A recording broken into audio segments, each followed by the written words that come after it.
This is going to be another episode of Summoning Insight.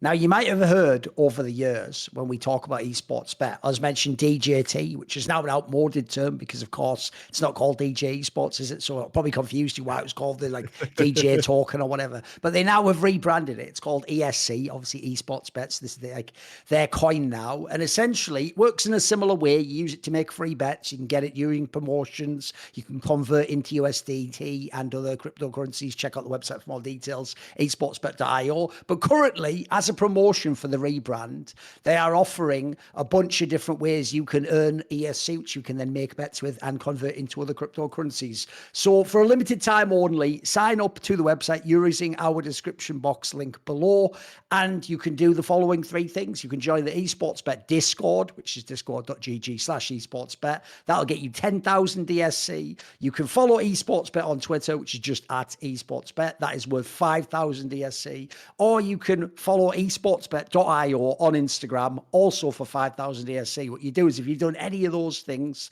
you just go to the Esports Bet, could be the Discord, or you could go onto the website for customer support, and you just tell them you did one of these things. They'll confirm as much, then they'll give you the tokens, which you can then participate in competitions and bets with. And if you want to participate, you can also do our match of the week and get extra ESC if you Counts win. with ESC as well as other currencies, yes. yeah, exactly. So our match of the week here at LFN, I know you guys are used to us being right all the time, but we're right all the time on the match of the week. We have yet to actually predict incorrectly on the match that we select as the one you should be betting on every week. And it's been obviously going really well. And if you place wagers on the match of the week, your first wager is eligible for up to a 10% bonus profit if you get it correctly, up to $100 USDT or its equivalent in ESC or another cryptocurrency. So this week's match is going to be Team Liquid in the LCS as their match up against NRG. And we picked Team Liquid here. They've had odds over 1.4, which for what I think is a very heavy favorite is a pretty good return. Team Liquid, obviously, against NRG, we've seen a little bit of stumbling from Team Liquid towards the end of the season, but I still think they've upgraded the mid lane enough with APA, and they look a lot more aggressive and active as a team these days. Meanwhile, NRG, yeah, they've had the one-off upsets, right? And sure, they did take down Golden Guardians and Cloud9, and they tend to play up to the level of their opponents. But those are in best of ones, guys. And I think once Team Liquid has a full week to prepare for an opponent and we get into a best of 5, it's highly unlikely that NRG is going to be able to win this series, especially as we've globally moved into more of a top lane carry meta, especially with Summits continuing to perform this year. I think this is probably too much for NRG, and you can get some pretty good odds there on Team Liquid. The only thing is, though, when I even think about some of these matchups, when I watch the LCS, mate, it's like I'm looking through like a wormhole into an alternate dimension. Why is the meta just always some like? Why are people playing like Ziggs in fucking LCS? Like, what? So I mean, they're playing Ziggs in LPL too.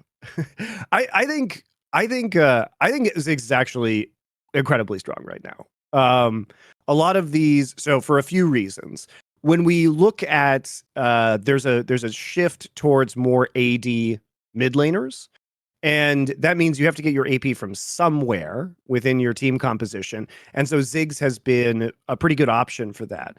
We've seen LNG use it quite a bit with Gala in the bot lane, and obviously like it's more of a mid lane champion when we have it with APA because he's a specialist, but that doesn't mean that it can't potentially be flexed on this roster.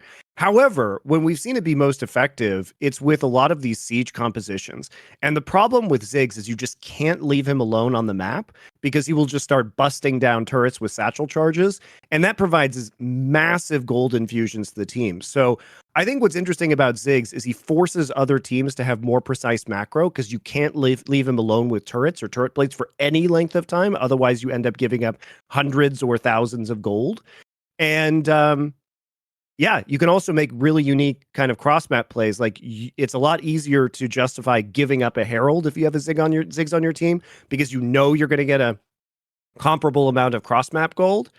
So it really does open up a lot of interesting macro strategies for good teams. And has insane wave clear into the late game too, so you can stall out for forever basically. So unfortunately, Ziggs has always been one of those champions that's been incredibly annoying to have in pro play, but also very effective when it can be played. So tragically, here we are. Ziggs meta is effective.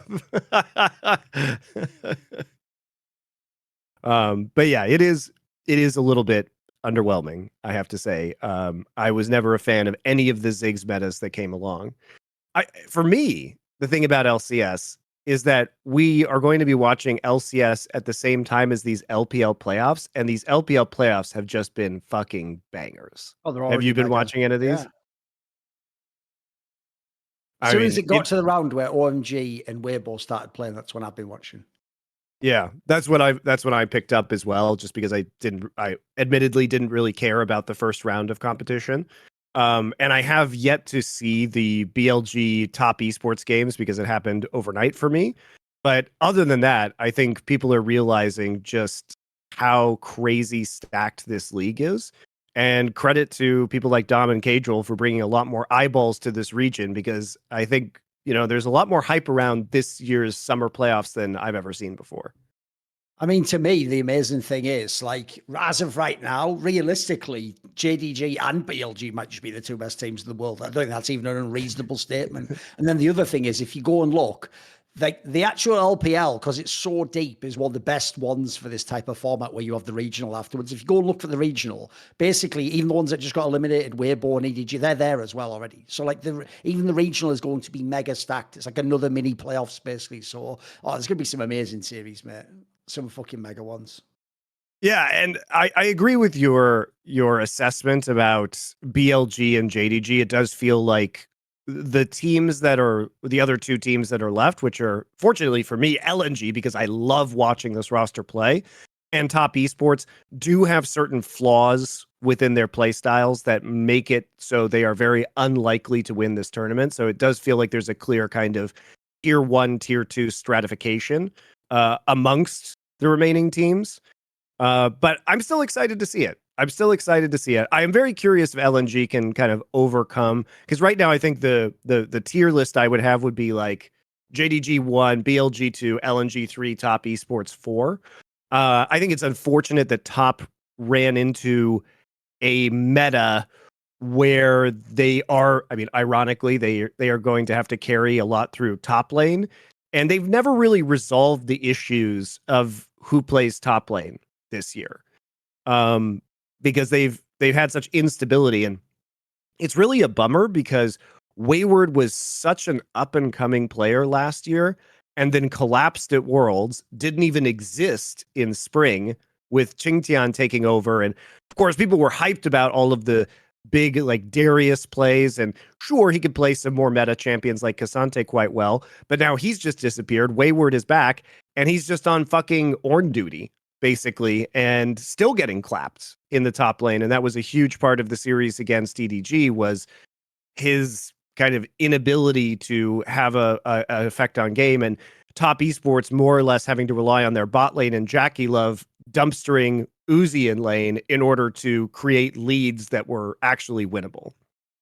What's sad is both Rookie and Jackie Love are really good right now. Like, they actually just have games where they just pop off insanely. But like, it's like you say, like, you couldn't have been a worse set of games for fucking Wayward. He's gotten dumpstered now by fucking Arley into bin back to back. Like, he's just not good enough, unfortunately. So even though those two are mega, like, Jackie Love is not the Inter he used to be. The problem is both Wayward and Tian just have some like inexplicably bad games sometimes. Like, they don't just like have a bad, they just throw the game completely. Tian still does it, mate. He still has some criminal games.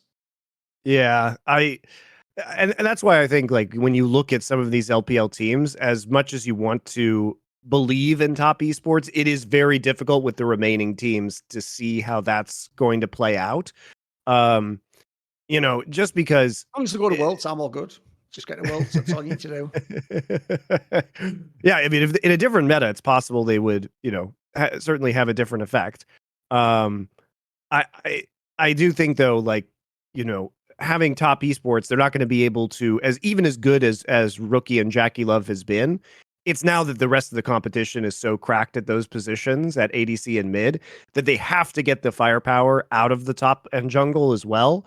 And I just don't think they match up to, you know, any of the other top laners. Like Zika on LNG has also been performing really pretty well.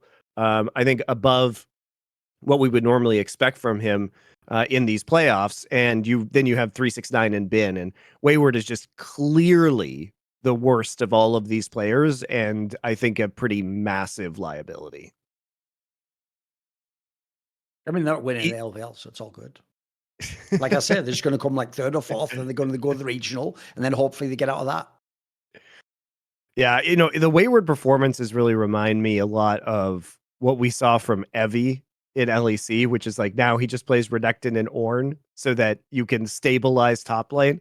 Because even though Evie's been playing better, I don't think this is really a factor of a massive improvement from him, more than it is you have two jobs, one of which is to play Renekton and just on a kind of mechanically easy champion, push some level of automatic advantage that you have in that top lane because of the way his lane matchups work, or you play Ornn, play relatively safely, show up for team fights, we scale into late game, and then you power up all of the other players on the team. And he's been doing good at, you know, having a more limited role. And I will say that is something that, you know, Peter Dunn in particular, like putting his players on pretty strict rails in game to play their role is something that's worked really effectively in the past. But it feels like Wayward is more or less in that same category on top esports. But I think it's hard when we exist in a world of Jax and Rumble carry tops for, you know, and Renekton, for Wayward to be the kind of top laner that is necessary to win a title in this meta. It's why the LPL is so unique. Like, they don't just have like good top lane; they have actual true carries. They have people you can just play through. And even though, like, if you go back in time a few years back, it was the opposite. You wanted bot lane to be ahead. I actually feel like if you look in the current time period, if someone is playing like something like Renekton and they're up like 3 kills from lane on top side, they are going to be a nightmare. Like, that is actually going to be an incredibly hard game. So it's like you say, the problem is once you get down to the very end of the LPL, they all have studs in the top lane. That's why people like Wayward, the real problem in that team is essentially it's like Jackie Love and Rookie have to like mega carry. If they can mega carry, if Jackie Love can do like any of his fucking best like super all in ADCs, you have a chance. If Rookie can play Jace or something, you got a chance. But like that gets you a win in a best of 5. It doesn't win you the best of 5 though. Like, I think right now the other problem that you can have with BLG and JDG is they just look so impossible to beat in a whole best of 5. Like, you can get a game off them. Yeah, you can have a really amazing game, but you're just not going to win 3 out of 5 times. Yeah, I think LNG probably has slightly better odds, especially with Zika playing as well as he is. But I mean, they still have had games where they've had pretty strong leads, and I don't think they have as good of late game control and team fighting. And how do you, you know, I mean, certainly BLG and JDG do not have those faults. So LNG, I think, just tends to throw away advantages that they have on a more consistent basis, or draft team compositions that make it very difficult for them to play out late game scenarios effectively. Oh, they were definitely doing some weird shit in that like best of 5 series they played, mate. Some of that was a little bit sus towards the end.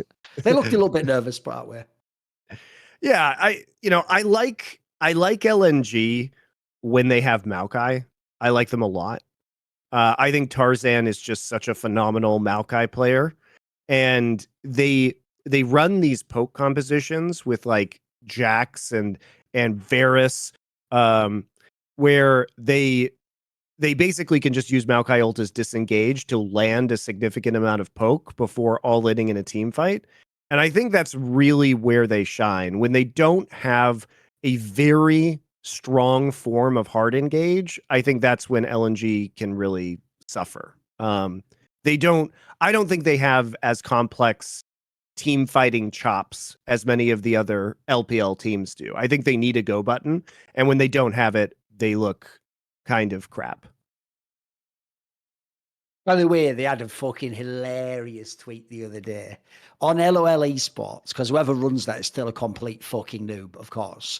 They did a poster where it was the previous 2 winners of Worlds. And it goes, who would win? EDG 2021 or DRX 2022? It's like, one, technically they played in 2022, but let's just ignore that. That was the quarterfinal matchup. And then 2, spoiler, no one thinks DRX would beat anyone. I still don't even believe now, if I go back and watch that, they won. Like, they definitely didn't. They almost certainly lost in the quarters, the semis, and then probably the final, right? So, problem solved. It does seem A bit still laggy, by the surreal. way. No, the camera's a bit laggy, isn't it? No, It's okay. whatever. I'll try to turn it on and off again. Is it back? There we go. I'm back. We're back. But basically, whoever runs that account, spoiler, everyone except maybe Season 2 Taipei Assassins would beat DRX. I don't care what anyone says. That is actually like, I don't even need to fucking debate that one to us. Like, he's one of the worst teams ever. There's a reason I love how people, when we talk about things like this, get so defensive instead of just celebrating the fact that this very unlikely event could have ever even occurred. That's what makes it so unique and startling and worth discussing. It is kind of a diss, guys, but at the end of the day, they were the ones who won the world championship, and nobody's trying to take that away from them. But I do agree, comparatively, it is such a crazy outlier, both in esports and any sports, that this would conceivably happen. But here we are, living in DRX's world. Problem is, though, there's a type of person, Monte, who has been totally ruined by language. And I would just say, essentially, it's a way other types of humans, not like us, communicate as a way to reinforce like structures and norms, basically. Their problem is they do this thing where no one can ever take an L, Monte. So what happens is people do mad shit. Like, so in CSGO, the winners of the last major was Vitality, right? And because the player, Dupree, already was tied for the most majors ever, because Magus wasn't on the first Astralis. So he had 4 titles, which was already the most. And so when he won, he became the only player ever, Dupree, to have 5 major titles. But the problem is, of the 5 players, he was probably the least important on the 5th title. Like, his was like the equivalent to just being like the bench player when you win a ring in the NBA. Like, it's not really the same as being at your prime, right? So because everyone found it really awkward, because for the first 4 titles, he was one of the best players, they couldn't just say, you know, and a good, like, let's say, good contributing effort, you know, to win a last ring. They all had to say, like, mind fuck themselves openly and say stuff like, well, he actually had a huge part to play in that. And so I even had to do whole videos like, well, no, by definition, there's a finite amount of parts anyone could have. And if we're just being very real, I don't know if you want to protect him, why you'd bring up parts, but he would by definition have the smallest part, wouldn't he? It might be big in the sense that, like, it's good to win a mate. You know what I mean? I did a whole thing like, what are we even doing here? Like, so in the same way, guess what? Yes, DRX won Worlds. Congrats. They're the worst team to win Worlds. Congrats. Like, those 2 things aren't even mutually exclusive. In fact, they go hand in hand. And for all you Europeans out there, we do not count Fnatic as winning the world championship. So yeah, just throw that one out. Fnatic was so bad they don't even count. DRX at least counts. They had to beat the opponents that were in front of them. They did beat legitimate opponents. It was just interesting in the way they did it a lot of the time. And they were patch zergs, as we've seen very thoroughly at this point in time. Yeah, I agree with your take, though. It's the same shit that happens with the fans and Faker these days.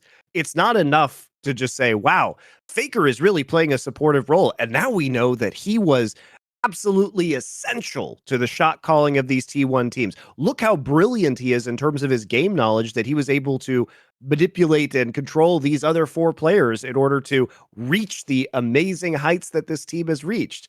And shouldn't that be enough of a compliment? But no, a lot of people still have to pretend that he's definitively, mechanically, individually the best player in the world, or defend his honor for some reason, as if he needs it with his insane wealth of international and domestic titles under his belt. The legacy is undoubtedly the greatest player in League of Legends. His legacy is one of the very greatest players in the entire history of esports. And yet people still need to think that they need to make shit up about him. Like, I think his legacy speaks for itself at this point in time. Yeah, but they're just looking for a new dad. Whereas this is just a Korean midlaner, so it doesn't really fit the bill, does it? Oh man. But yeah, I've been really back to the LPL playoffs. I've been really enjoying watching these games so far, even though I do think that it is more or less a foregone conclusion that JDG is just going to take the title. They don't seem to have very many flaws. And this meta doesn't seem to be super.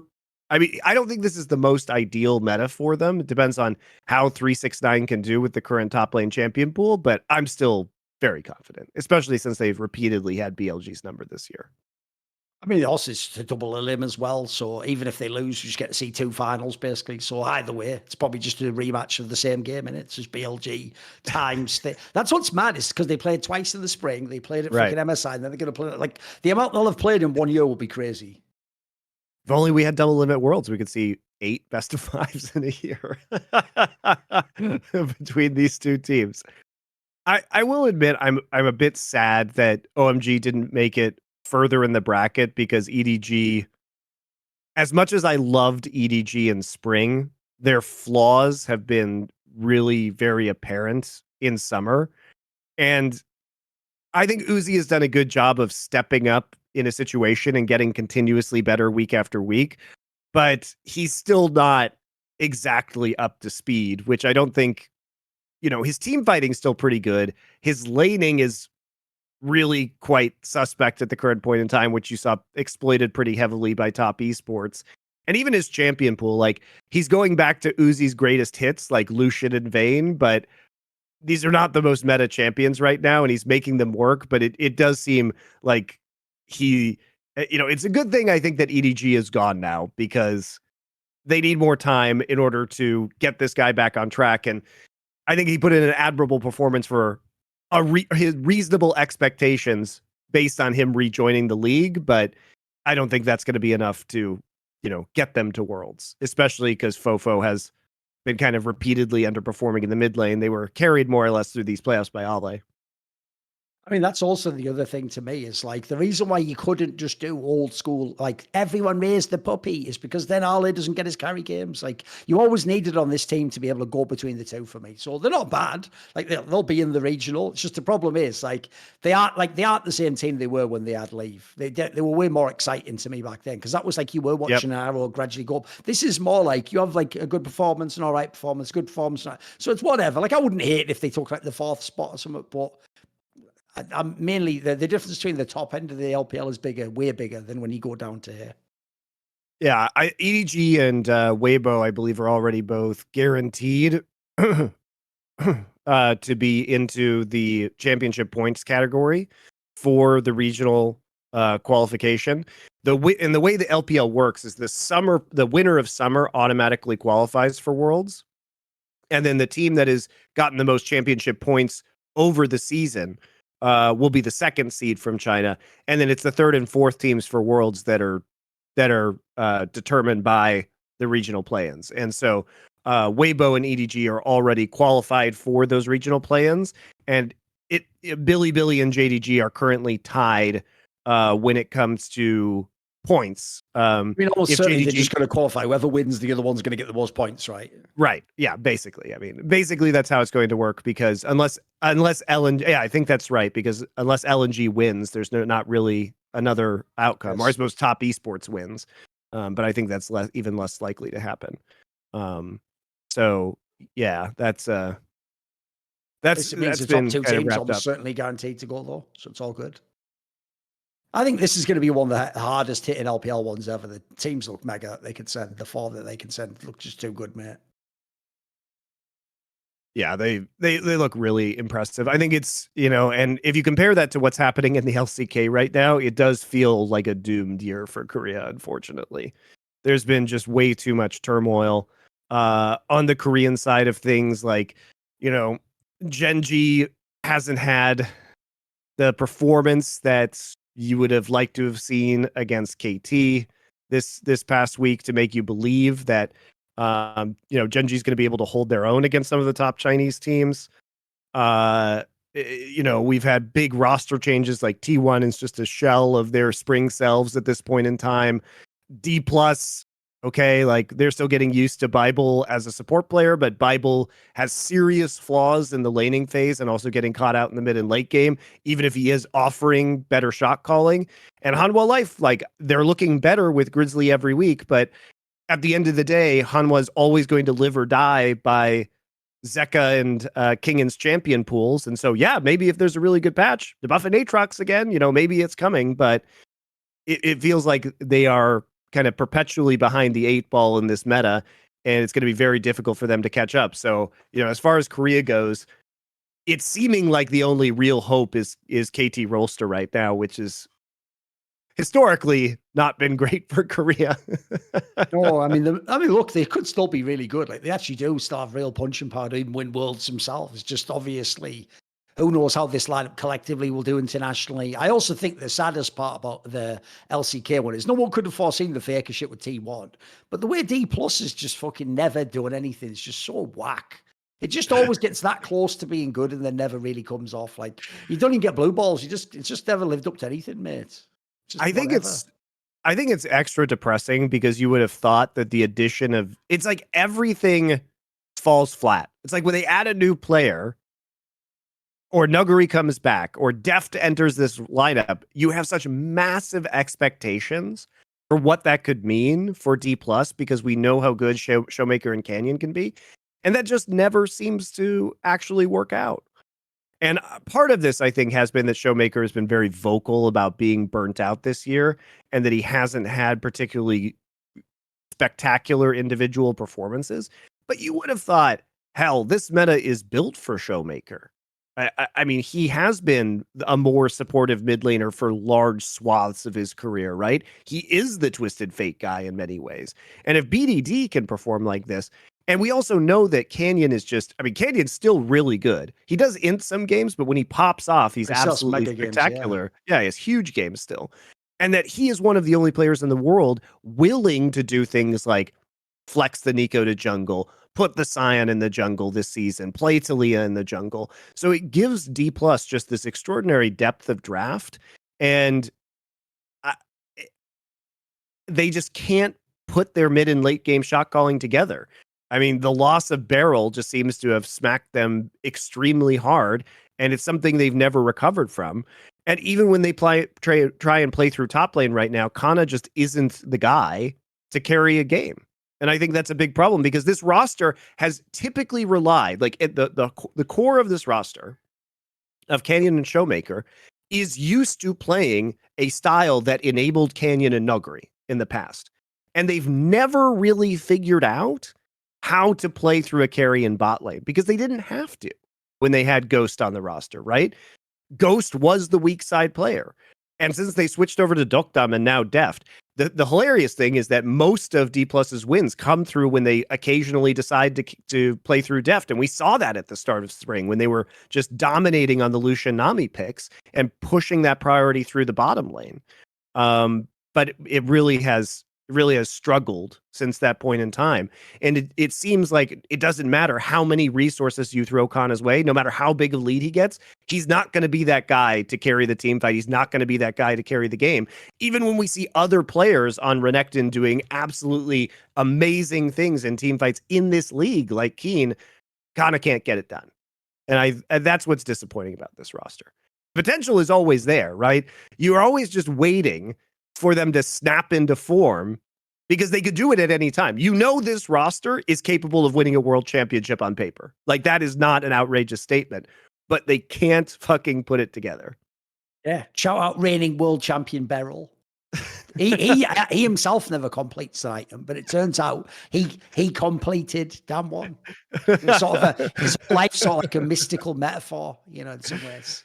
I mean, it's objectively hilarious that Beryl has been in the last 3 world finals and won 2 of them when he is an absolute dumpster fire of an individual player. He looks terrible right now. He was the one that where I knew that if you win, people, their brains break. Because, you know, when people were trying to rationalize all the times he won't complete an item or he just buys a million pinks, like, he would take it so far, like, nobody could even defend these moves. Like, they're just, like, the worst possible ones. It's so ridiculous. Some of those item ones kill me. It's like Malrang does it in LEC all the time, mate. Like, they have the most criminal ones where you just never get an item. Like, they have ones where, you know, you have, like, one item, like, 20 minutes in, like they have some outrageous ones, mate. It's not StarCraft. You can't switch your build path out, guys. It's not StarCraft. Is it? I mean, the joke as well as in the modern day from the Mythic era. Like, it's even more important of the item. What are you doing? What are you actually doing? I low-key used to love what Malrang did and just buy components for flat value, like maximizing value in the moment of the buy. because, you know, he was an effective early game jungler, and you just realize that his entire purpose was to sacrifice his own long-term growth in order to facilitate his lanes. And that was okay because it worked with Rogue. But now I think you're seeing, like, obviously Malrong has been really quite bad this year, and we haven't seen him be anywhere near as effective as people have slowly figured him out. And also, as we discussed, I think the meta has changed because he used to be a ganking jungler in a farming jungler's world. So he used to be unique and surprising. Now what's he now, like a bad farmer in a fucking ganking jungler's world? Basically, yes. Mate. It's the sad thing. My suspicion is it goes the same for Malrang as it does for Adam in BDS. You can rationalize that what they're doing somehow makes sense, but they don't know that, and they will do that even in a bad team. Like, if you put Adam in the worst team in the entire of Europe, he'll still be like, look, I am a pressure vacuum at top, pulling people. No, he just do that anyway, mate. I bet he does that in solo queue all day as well. It's like, no, I don't believe these guys know what they're doing. I think they're sort of useful idiots, basically. I mean, it works though, and that's why they're a tool that if you have the right coach to use that tool and the right team built around them, it can be surprisingly effective. So I mean, I credit BDS for actually doing a very good job of using Adam. By the way, don't worry, he got completely exposed again. He really was just back on fucking like, oh, pick Darius and Olaf. Like, bro, you've been in the league like 2 years now or something mad. Like, can you just get a fucking game? This is whack. You actually do have 2 champions you play. Like, the joke is, that's how you know Renekton's really good. That's like his 3rd champion he can play. Like, give me a break, bro. This is mental. Like, it's one thing. He's not even doing that niche thing, Monte. He really just only plays those champions no matter whether they're in the meta or not. If there's no angle, you just fucked in draft that, yeah. If he goes to Worlds, I'm going to be so sad, mate. I'm going to be so sad. He's just going to get battered. Look, man, I'm all about flaming Adam for his champion pool, but I'm not even sure that was the biggest problem in the series that they played against Heretics. It didn't help. I mean, the joke there is the only laner that can't punish him in it. I mean, I think you do have to seriously question. I mean, yeah, obviously, look, in the world of the blind Evie, then yes, the one-eyed Adam is king and rules supreme and can't be touched. Yeah, we get that. The problem is that kingdom doesn't exist often, does it? I mean, Evie kind of gapped him in this series, honestly, because we did see Heretics like pretty actively propping up Evie. And again, he spent the entirety of the knockout stages in the best of 3s playing Ornn and Renekton, which has worked for this team. I mean, I would blame a lot of the issues in this game due to some really fucking wacky ass drafts. Like, I get if you're OMG and you have Abel and you really want to play Samira and you understand, you know, you're one of, if not the best Samira players in the world. Maybe you do this if you're Gumayushi, who's also just an excellent Samira player. But why you are picking Samira into some of these team compositions and you're giving up to VTO, you're giving up Kai'Sa, which, by the way, we have said you absolutely cannot give to Team Heretics. Just ban it every time against him. There's no point letting it through. I mean, you can't give it to anybody. If we're being totally honest, guys, as I've said for weeks now, across LFN shows, Kai'Sa is mega broken. Okay. And I said that you absolutely must ban this champion, and you extra must ban this champion against Team Heretics, right? Also, hilariously, SK, even though Fnatic did manage to pull off a game victory against Exakick, because SK was only winning with either Kai'Sa or Poppy on the roster, and those were the huge factors that were enabling SK, because with one, they got Exakick onto the most broken champion, in my opinion, in League of Legends right now. And that allowed them, and it's their best player, obviously, that allowed them to carry. Also, Irrelevant was kind of overperforming in the top lane. And then secondly, they did a pretty good job of setting up around objectives. And when you have Poppy, you could just turn any engagement into a 5v4 or a 5v3, and they were really good at turning off of the Poppy ult. So if you get rid of those two things, SK really didn't have a lot of extra tricks up their sleeve. But they had a good meta read. And I think that's like a, you know, you come in on a new patch with a better meta read, and that can get you pretty far, at least until teams adapt the following days and weeks. What's going to be mental in Europe, mate, is how ridiculous the like championship round is going to be, because essentially you have to hope Fnatic's good. If Fnatic's good, you've got like 2 good teams and then XL basically. But aside from that, mate, there's so many teams could completely mess it up and not go to Worlds or go to Worlds. Like I think that there's so many like coin flip potential matchups in that championship. Because think about teams like BDS are going to be there, mate. Mad Lions, like this is going to be rough. It's going to be rough. I mean, Mad Lions who can't possibly be worse than we've seen already, right? I mean, listen, it would be special if they somehow go like whatever, like fucking 10 plus losses in a row. That would be quite unique, I guess. That'd be one record to set. I mean, they're in the upper bracket too, which is due to their championship points.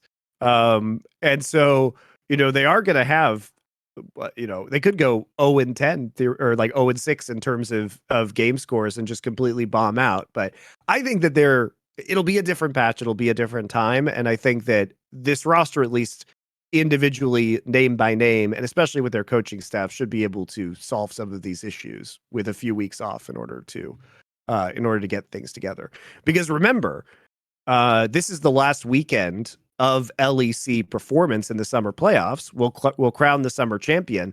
And then there's actually going to be a couple weeks off. They don't even start the first round of the LEC season finals until August 19th, which is the same weekend that is the LCS finals and the LCK finals. And LPL finals are happening, next weekend? So basically all of the regions are going to be done except for regionals in Korea and qualifications. And then LEC is just going to be the only league running all on its own for the championship. So they have a lot of time to adapt here. And indeed, they may be playing on patches that none of the other teams in the world have played on at that point in time. So it's quite a long season for the LEC guys with quite a few breaks. There have been a lot of weird breaks, I have to say, in the LEC this year. Also, you do know that technically, if XL just loses now, they might not be in that actual fucking championship thing, even though they've looked really good now. Everyone would want to see him finally play, wouldn't they? Like, they actually could have beat G2, mate. I mean, that is... I want to say that's outrageous, Thorin, but they did come in 10th place 2 splits in a row. So they kind of did it to themselves. Like, people are going to be angry about the way that, the current momentum set up a lot of these teams to fail. But it is crazy that we could get XL, Heretics, and Fnatic, who were the 8th, 9th, and 10th place teams in last split, all in the top 4 this time. That's just you can't design formats to accommodate for that result. That result is absolutely insane. And I don't think that you can redesign the qualification system based on such an anomalous performance, because that is very, very unlikely to ever repeat itself in history. Oh. Do you want to talk about XL and especially Vitality a little bit? Let's do it. Because this is a team that XL was the team we predicted to do very well at the start of the year. Yeah. I mean, just like Vitality, the rumor was that they're also, I think, were good in scrims as well. It's another one of those ones where like the scrim box eye. Because, I mean, there's just been so much turnover within the SXL roster this year. And you reported on some, behind the scenes skullduggery based on their contracts. So what's your take on the kind of long tail of Excel this year, the roster moves they made, the coaching moves that they've made? Because it is surprising that they have been able to come together and actually be one of the better teams in terms of macro and coordination. I'll probably do a video on this topic soon, but basically I got like most of the story behind the scenes. Like, first of all, even though on paper, loads of people in the industry did think they actually did a great job in the off season, like putting together on paper. Like, if people forget, now they're all going to meme on Cersei. Dude, when he was in Astralis, everyone was complimenting him. He looked like an all pro level player. He was actually back in his game. So when they made that off season roster move, the problem is this. I've heard that it wasn't all like coaching staff and players who wanted those exact players though. Like the org just did some of that shit. So, like, for example, as far as I know, the org are the ones who wanted Cersei, even though apparently, like, they wanted, the others wanted Odoamne and people like that. And then also in terms of like support and mid, so Vethio and Targamas, who now are no longer there as well, those potentially were going to be like Korean pickups, and they were actually scouting people. But what happened is, in the end, they just brought in the lineup they brought in, and they just didn't work fundamentally. Like, didn't work on a personnel angle, didn't work in terms of like how it was coached. It sounds like there was a mismatch there. And then obviously some players, particularly Vethio, just looked absolutely crap compared to what they used to be like. So the silly thing is, the guy that they brought in this year, Tim Rijkaard, who used to be with Schalke, basically all his band-aids were just bring back people who used to be in Schalke. So he already has Odoamne, who's joined. Then he brings in Abidag, who used to be in Schalke, who he sold to 100 Thieves. And then he brings in Limit, who used to be the support of Schalke. So essentially, they just like band-aided the team to be worse on paper, but better in the server. And actually, I can't even lie. If you watch the series to play against G2, they actually are like just a top 3 team for real. Like, they're actually pretty good now in Europe. They're not amazing, but the floor of the team's way better than you'd expect. It just shows how strange roster construction is. Yeah, I think the issue with XL is like, this is definitely this roster's ceiling. Abadage has been performing individually quite well. Limit looks a lot better in this meta on some of these engaged supports than he has, on others in the past. Patrick's looked pretty good, I would say, throughout these playoffs.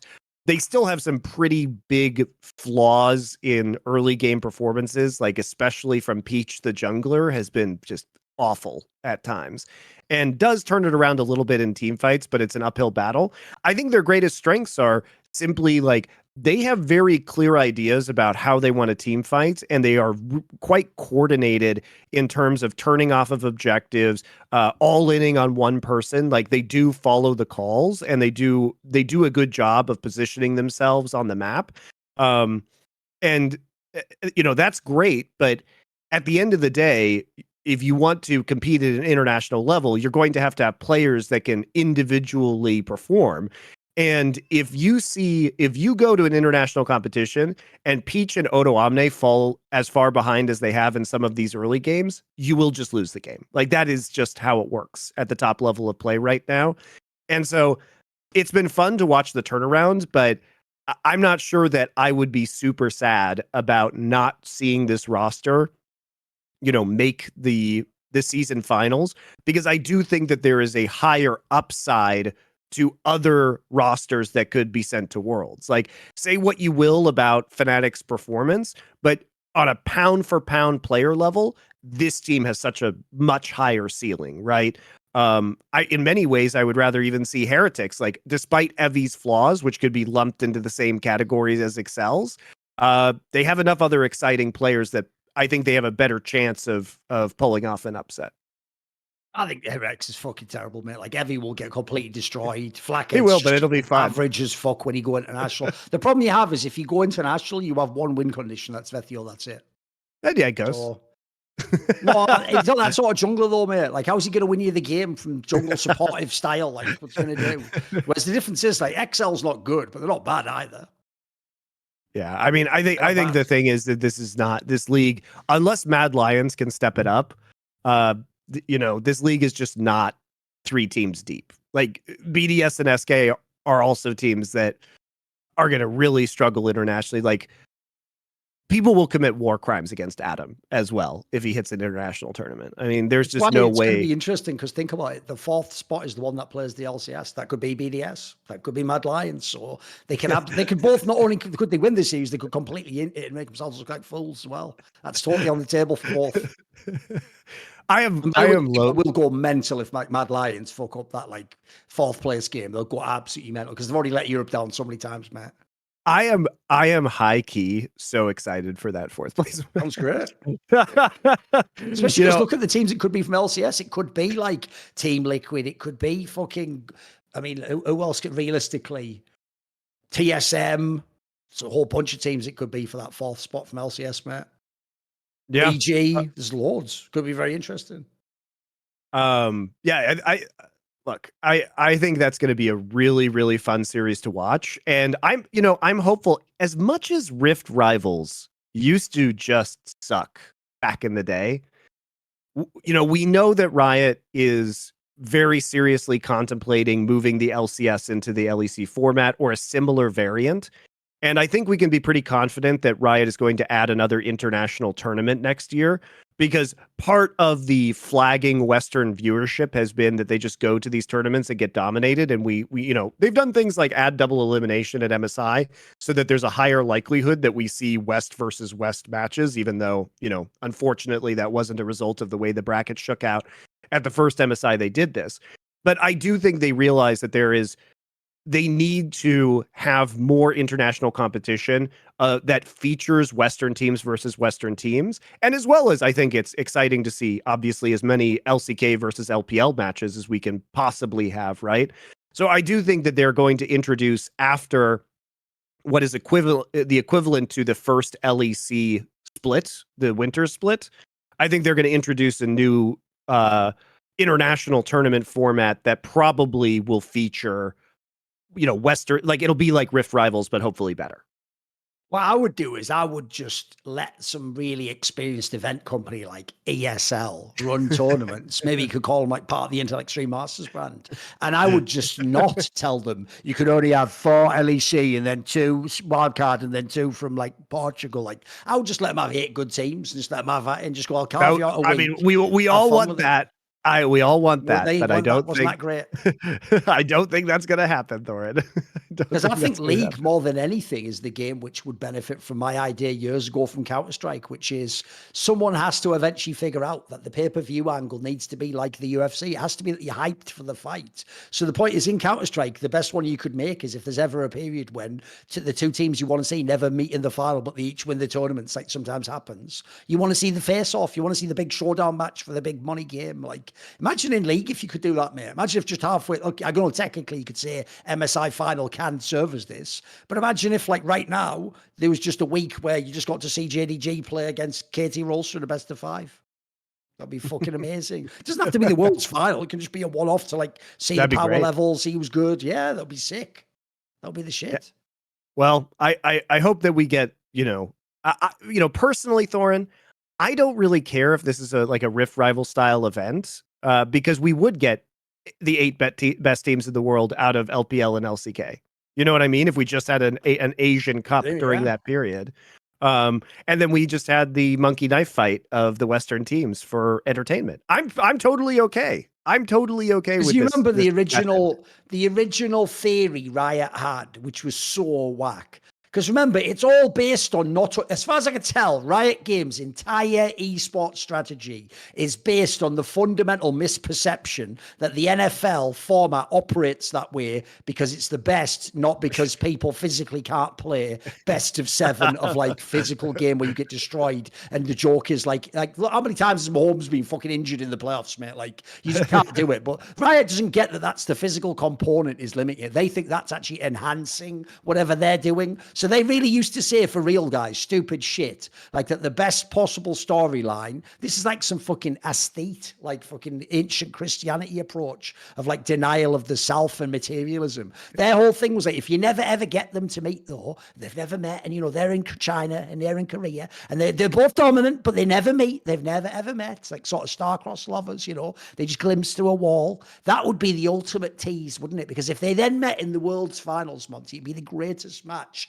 anyone's ever seen. Well, that isn't even how it works. And also, the reason why that is such an egregious premise for people to tell me is I'm being told that by Americans, right? Understand, Americans in some sort of like a fucking Skinner box type social conditioning framework are the rat that just pressed the fucking dopamine/cocaine button till dead rather than drink the water out of the other one. Like that's Americans as they're, and then they're going, the thing is, if you sort of keep yourself, if you hold back from temptation, eventually it gets really insane and sort of like tantra just goes to it. How would you know? How the fuck would you know? And also, it's League of Legends, bro. Like, we already know from other games it's brilliant when people keep meeting. Like, spoiler, if BLG plays JDG in the final, it doesn't matter that BLG doesn't beat them. Is no one going to be hyped to watch that match? Don't they all? No, because here's the thing, if BLG wins that one, that'll be even more insane, won't it? After all those losses, that will like blow your mind completely. So that whole angle of like, you just want it to happen once, like, no, that's a movie, mate. Like in real life, you want it to happen a bunch of times. Like, I don't know if you know this, in MMA now, now. It's even actually pretty much the meta that two people are really good. They'll have 2 or 3 title fights in their career. They do like the rubber match or shit like that's like the standard meta because people know when you get a really great matchup, you just want to see it again. There's even one that happened recently where it was the guy Usman, if people know him, and basically he actually won both the fights, and they might do a third one because they just were really good fights. It didn't matter that the other guy lost them all; they were just mega entertaining. So to me, I've always thought that approach is just silly. Like you want to see as many times as possible top esports play against Team One or whoever the team at the time that are on top. Yeah, of course. Because think of all the what ifs in league history are crazy, bit the what ifs.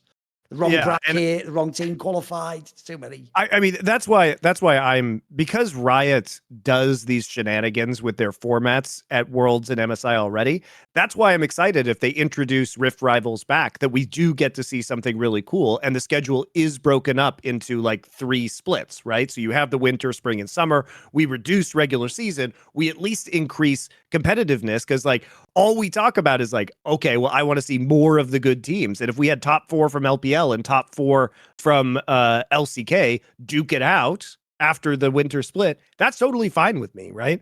I think it provides some really excellent opportunities for entertainment, and in many ways might end up being a better format than MSI and Worlds, at least in terms of pure competitiveness, because we just kick off with bangers immediately, and we don't have all the garbage play-in games that have to happen first because of Riot's own format decisions. So I think it could be good. Also, here's a fun one for you, Thorin. That here's a little teaser, guys. I've heard an interesting new rumor, very interesting, hot out of Riot itself, which is that there has been consideration about consolidating LCS and CBLOL for next year and potentially moving it out of Los Angeles. So that's a spicy one. I'm not sure how true it is, but I think there is definitely, it would be shocking if they had not had these conversations, right? If you just look at the way that we've seen LCS go, first off, as we've discussed many times on this show, the sustainability of running LCS in Los Angeles is pretty crazy. I think they would continue to run potentially Valorant out of the current LCS studio, but it would cut costs significantly, and it would allow them to probably move LCS back to the weekends because they could do it in a different location if they wanted to run it at the same time. Riot's still under the delusion that all of the LCS fans also watch Valorant, so they can't be on at the same time, but maybe they have, they're reapproaching that. And I think also there's probably pressure from the teams. Riot Games attempting to do some like Marvel from the 70s shit. Like, of course, you'd know this if you read Silver Surfer 17 earlier. Like, we didn't. We went to totally different esports. Continue on. Like, you don't have to wait till I've caught up on Valorant before you can tell what happened on LCS. It's a totally different project in it. There's not even an overlap. What's the overlap? There isn't one. You'd think they'd focus group this thing, like surely the overlaps fuck all. Yeah, I mean, look, I think that they play Valorant. They might play Valorant for fun, but I don't believe people really like. Man, those two games have no overlap. Like, I know obviously they're technically MOBAs, but like the appeal isn't even there. I think that's nonsense if they really believe that. I could believe Riot would, but it's just the Riot are in it. Right. I think right now they've been doing it just because of they can't run the 2 shows at the same time in the same studio. But there's also, I mean, the fact that for the ownership groups, one of the long complaints has been the expense of operating teams in the state of California, not only because you're paying higher payroll taxes, but just because you're in Los Angeles with the cost of living and housing costs and everything like that. And if you go to Vegas or Texas, you cut those costs really, really significantly. We can even make it more attractive for the actual contracts. Like, think about the income tax is going to be way better for players, right? Exactly, because California state income tax is 10%, and Texas and Vegas have 0%. So it's actually better for player income as well. I mean, I've argued for Vegas just because it's a 4 or 5 hour drive from Los Angeles, so you're still close enough. It's like a 40-minute flight, right? So you're still close enough to be in proximity to Riot HQ. housing is extremely cheap in Vegas at the current point in time. Internet is very good in Vegas. There's a lot of production personnel in Vegas already for their entertainment industry. And it's not super burdensome for the teams to move out there. And I think the teams would absolutely love this kind of arrangement. Now, you might have to go further east just to, especially if you do anything with CBLOL.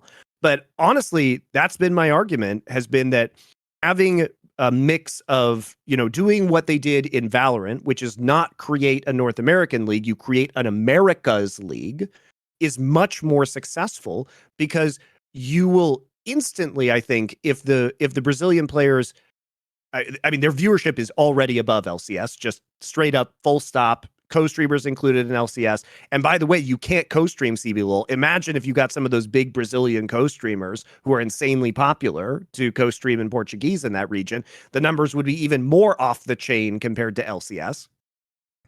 And I think that it would level up all of the players. You'd have more available talent to draw from. They would better LCS teams, and we would get much more interesting rivalries, right? We get much more interesting rivalries. Now, I don't know. Threats. Sure. Hollow death threats. That comes hand in hand. Hollow death threats. And Corral Horse. I do enjoy the Corral Horse. But I think having an America's League. Now, I don't know what this would mean in terms of franchising. Would they buy out, some teams who wanted to be bought out and therefore, make a 16-team league and buy out a few of the kind of underperforming teams or teams that no longer want to participate in LCS? Like, I can't imagine, for example, that, maybe Immortals, because they have the MIBR brand and could like transform themselves into probably a pretty popular Brazilian team, would be interested in staying on under certain conditions. But I think there are a lot of the lower level teams. TSM has already said they want to get out, right? So Dignitas, I don't know if they want to stick around. So I think maybe if you offered some reasonable buyouts to some of the lower tier teams, that might be a good way to leave. As part of a consolidation in the system. So now I don't know if this is going to happen, guys, but like I said, as I've speculated previously about this merger, it is a natural line of thought. But it's the part people don't get is this, Monty. There isn't an equivalent in Europe. Like, I mean, I guess Europe used to technically have like the Russian teams, but they're obviously not that big, so they have their own region. Since there is no ERL system, and you're not going to make one overnight in an year, this is just the most logical thing to do to consolidate talent and give like a bigger talent pool to draw from. Like, obviously, hand in hand with this would be the notion, I'm assuming, that like Brazilian players, they wouldn't count as imports anymore, right? So that even they can be mixed in with this. So it's also a way to shore all the teams up potentially, right? Yeah, and I mean, I would hope that this would also be Latin American teams as well, so speaking rosters from LLA. And yeah, like you say, at that point in time, you actually could create an ERL system based off of North America, Latin America, and South America, or a similar system that then feeds into the top level league.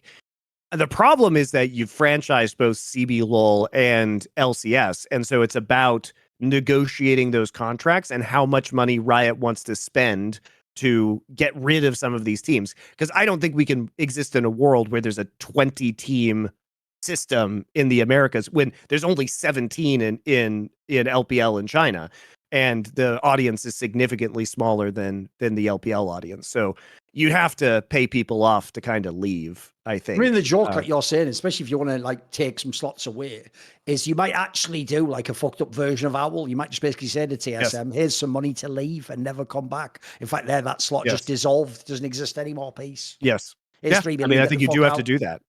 Whatever it might be.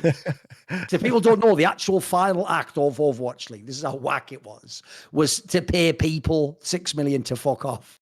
There you go. There's your 6 million. Fuck off. Like, all right, sound brilliant league. Thanks. By the way, we did do an episode of the Four Horsemen, guys. If you want to go check that out, it is on this channel, Last Free Nation on YouTube, or you can check it out on podcast platforms where we talked to Harsha, one of the longtime kind of famous coaches of Overwatch League, who has moved on beyond his esports career right now, so is very free to talk about things. Never plans to come back. Godspeed, Harsha. May we all be so lucky someday. But we are we do talk extensively about everything that's been going on with Overwatch League, which I know will be interesting to those people who like to follow kind of the general trends in the industry. So you can go look at that as well. But yeah, I think this is just such a strong, natural, at least evolution for the LCS. I had a lot of people arguing with me when I said that that the LCS should be moved out of Los Angeles. That, oh yeah, you know, the teams have these facilities here and blah blah blah blah blah, like 100 Thieves and TSM, Team Liquid. They built all these incredibly large and expensive spots. And my answer to that is, first off, they have other operations in Los Angeles and other people here, and it's not going to be that big of a deal. And second off, even moving some of these locations, especially now when corporate real estate is in the absolute gutter because of work from home, it's not going to be that hard to, you know, save money after a year or two by getting new leases in a new city and winding down operations in Los Angeles. So if anything, that is a relic of what is now. It's not even an age. It was just a bygone period where the way people thought you could keep snowballing your reputation up so you get bigger and bigger investment was things like, be like, look, I led my state-of-the-art facility here I built in downtown. It's like, but you're not doing anything. Like, that's like some Hackers, the movie shit, man. Like, look, come in here. Because, by the way, I've made this point before. This was one thing I ragged on the Gamer Docker in that fucking video about.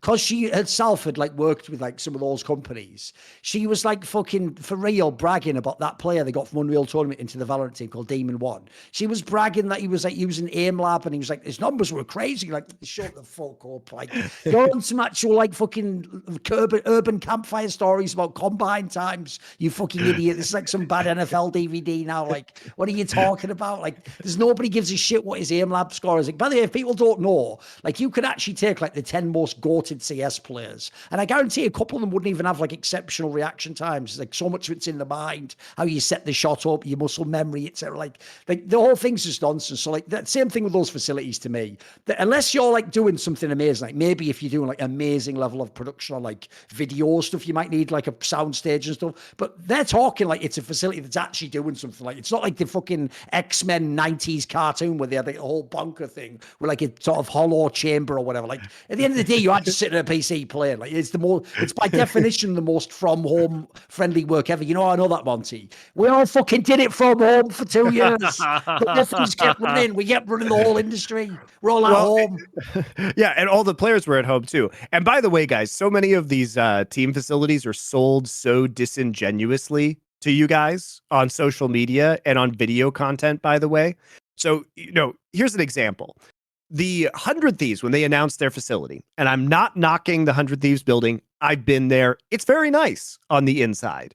What you don't know, if you don't know about Los Angeles, is if you come from a dense urban city, if you live in Europe, if you live in Asia, if you live in New York, you know, it's a relatively tightly packed space, and you don't really realize that the sprawl of Los Angeles fills like a massive, massive land area in Southern California.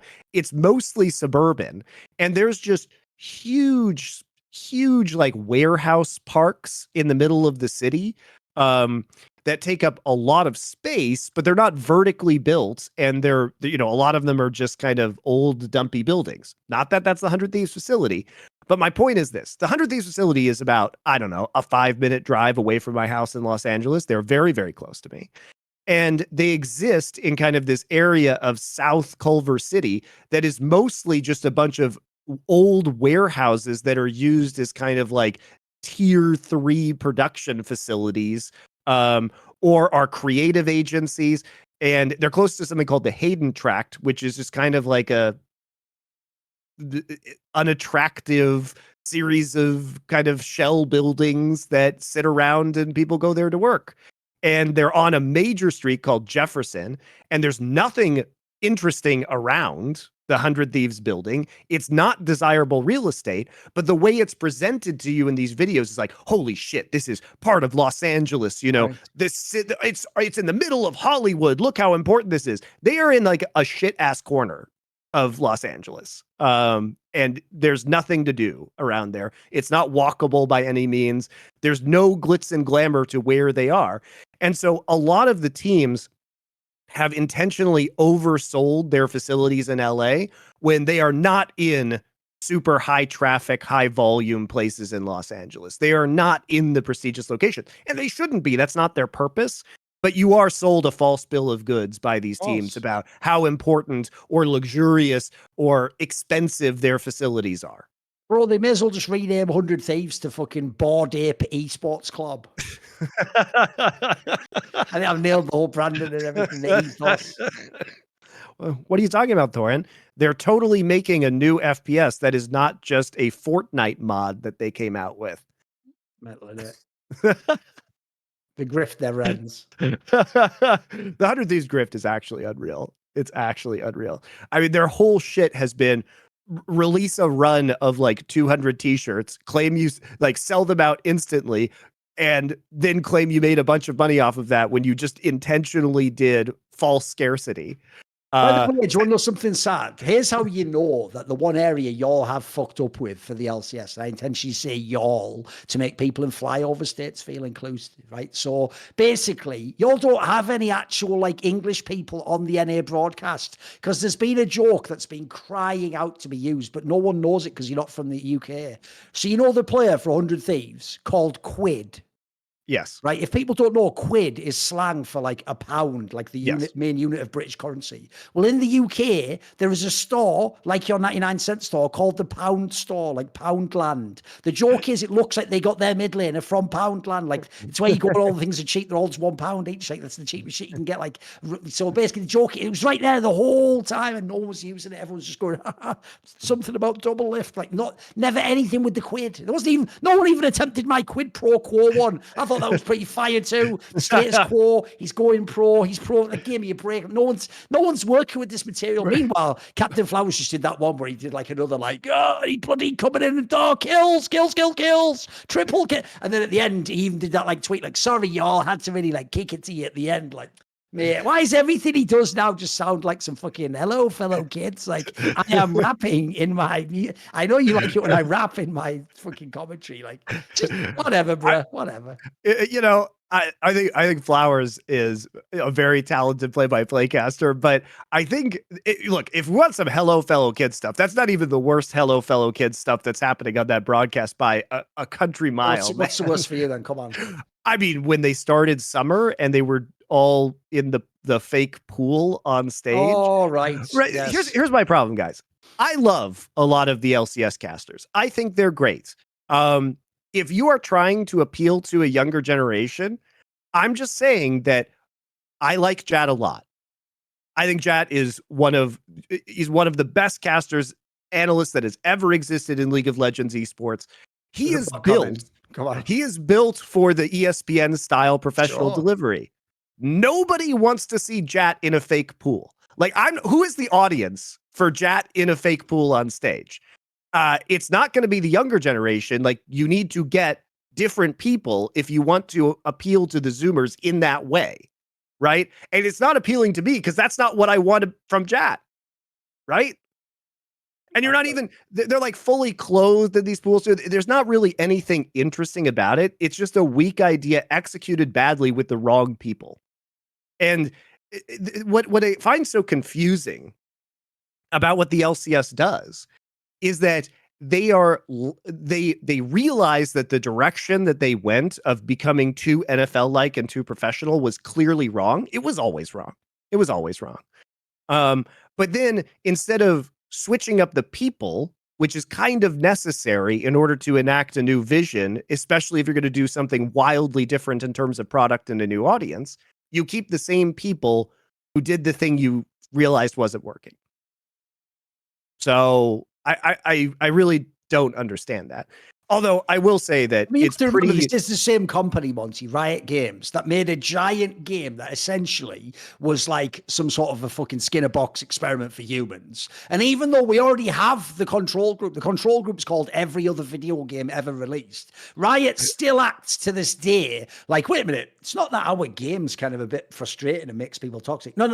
That's just all. You have to understand that my name's Light. All of humanity is toxic, and our game is essentially like the human instrumentality immortality project out of Neon Genesis Evangelion, and we're through this video game going to merge all human consciousness into one super consciousness, which will then change. And also, because we're Riot Games and this ties into Evangelion, maybe there'll be some sort of woke gender angle on there, but we'll see. That'll be revealed in the movie. And then basically at that point in time, no, it's just the game makes it toxic, isn't it? Like, you can't change everyone else in the whole world. And right, it's like, can't I? It's like, that's who they are, Monte. They'll never realize it's them that did it, will they? So it'll always be everyone else's fault. Everyone you know what I get confused by these people is because, look, man, I talk about fucking esports for a living. I'm not on some righteous crusade to change the soul of society. You know what I mean?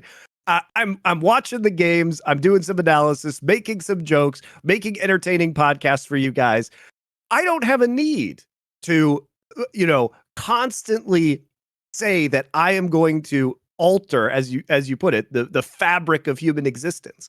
If you want to do that, Riot employees, why don't you just go into politics or nonprofit organizations? Like, just make a fucking video game at the end of the day. We don't need these pronouncements that you've always had about these grandiose goals for shifting, society. Just make a video game. That's what you do. And if you don't want to make a video game and you want to go do something else, Godspeed, go do that instead, right? I don't want all of that within the fabric of the competitive game that I'm playing. But I appreciate that thing they do, though, where what they do is they just pretend like, oh, it's that a game you've made? I was working on a game really like that. Like, what? Yeah, daughter. You're not going to believe this. I've made League of Legends. Oh, Auto Chess. I've made TFT. Counter-Strike. There's a Street Fighter. Like, man, this is ridiculous. Basically, here's what I don't get. It's like, for real, is Riot Games just that meme where it's like, you made this, I made this. Like, you're just that meme. Like, you just convince yourselves you made all these games. Like, has anyone from Riot Games ever actually made an original game? Like, you forgot about Hearthstone, dude. You forgot about Hearthstone. Oh, there you go. By the way, the joke on that one is, though, like, actually, Wizards of the Coast deserved that. Like, if you couldn't figure out, because they already had like a scuffed version of like an online Magic the Gathering thing, but it's like it cost so much, it was prohibitively expensive, the tech was crap. It's like the idea they left that one on the table is mad to me. Like, how Blizzard just rocked up and took Hearthstone, I don't even know, mate, because that was just like a bad version of Magic the Gathering. It was just so obvious they should have done that. Well, I think the problem with digital card games is that in order to have a smooth flow of play, you can't have interaction in your opponent's turn. So I think that's one of the issues. Like, obviously the Magic stuff online has been fixed pretty significantly since the early days. Like, it's better now. But the problem is like, when you have games where you can interrupt your opponent's turn or you can react to any card that they play, you constantly have to be like clicking, like, I'm not reacting to this. I'm not reacting to this. I'm not reacting to this. Whereas Hearthstone, I think Blizzard, it is a worse game, but it is a better digital game because it actually has a smoother flow of play because they don't allow reactions during your enemy's turn. So you're not constantly having to stare at the screen and just click, no, I don't want to do anything. No, I don't want to do anything. No, I don't want to do anything. So yeah, it is. I think it's different. But yes, I am. That we live in a world, though, where it was Hearthstone, one of the most boring esports games ever, that actually had the Tiananmen Square of our generation in. Sound. Why was that a thing? And then, because that was the moment I knew, by the way, like, I'm not one of these fools who actually, by the way, guys, understand, I'm not actually performatively outraged that like idiots work with Saudi Arabia. That was just obvious. Like, if you knew some of these people like I did behind the scenes, it was obvious they were going to do it. They never really had any fucking principles. But once people did just let that Blitzchung thing just go, and they were like, you know what? I'm just not going to say anything about it. It's like, that was like that was the Rubicon. Once people cross that, you can never go back. At that point, fuck everyone, I guess, right? Okay. That was outrageous, that whole story. And the amount of the virtue signators who said nothing was mental. It was actually fucking mad, mate. Yeah. I mean, the whole thing's outrageous, right? And I'm sure there were horsemen back then. If we'd have had that back then, could have saved it all. I'm sure there have been gag orders as well around this with Riot. But it's my understanding that the settlement to all their female employees has basically been paid out in the last month or so. And you have seen very little on social media reporting about this. But I think because probably you had to sign agreements to not make a bunch of posts about it and keep the amounts secret individual by individual, right? But that's just something people should know about, is like, apparently the money's hit the bank accounts now. And we've seen nary a peep about Get a it. hashtag going. What's the most swaggy thing you've bought with your check? Let's see. I want to see some fucking electric scooters, all sorts of shit. Yeah. Maybe New blinged out cars, Volvo. down payment on your house. Yeah, exactly. Some people made a lot of money from that, guys. Like a lot of money. So but nary a peep. I would have thought that at least some of the journalists who broke that story would have followed up with another report at this point in time, but that hasn't happened yet. That hasn't happened yet. Well, The Thorin, joke is you have to tie the two stories together. The joke is this: you do all get $100 million worth, but you get it as apartments in Neom. So if you're willing to move lock, stock, and barrel to Neom, you've got an apartment there. But if you're not, then so all I'm saying is, what side are you coming down on now? Is Neom okay? Is it not? We'll see. I think you probably should get it like in to be built apartments, like everybody else in China. All those people who are just waiting on their apartment buildings that they put the payments down on to be built because of their real estate crisis right now. Just a future apartment at some point in time, whenever the companies get the money to actually go through with the construction again, right? There you go. There you go. There you go. So we got some breaking news during this, Thorin. Are you ready? Go on. We at Last Free Nation have been nominated for Content Creator of the Year in the Esports Awards. Okay. Oh, we're a content creator. I thought we were a group of content creators, but okay. I guess it works. Problem is, those awards that people don't know, those ones are always a bit scoffed, like personality of the year, content creator. Like they seem to just do a random distribution in those, don't they? I mean, it's true that in terms of esports shows, we are the biggest content creator in esports. Unfortunately, we're going up against Scump, OTK, which I don't even understand how OTK is an esports content creator. What is that like? That's Asmongold's content right. Okay. network. They don't make esports content. I Will Dominate, of course, part of Last Free Nation. Very deserving, I think, of the nomination. Gowless as well. But yeah, there's no hope for us because we actually. Well, the joke here is I'm on here esports. twice, aren't I? Because the Score Esports, which is like a remix of my content, and then there's Last Free Nation, which is my current content. So do you like to watch it now or in a few years? There you go. Vote for your preference. Basically, Score Esports like reruns of my content from years ago, the old classic Golden Girls episodes, Whereas now I'm on to my new shit. I know Last Free Nation. That's like fucking Sons of Anarchy or something.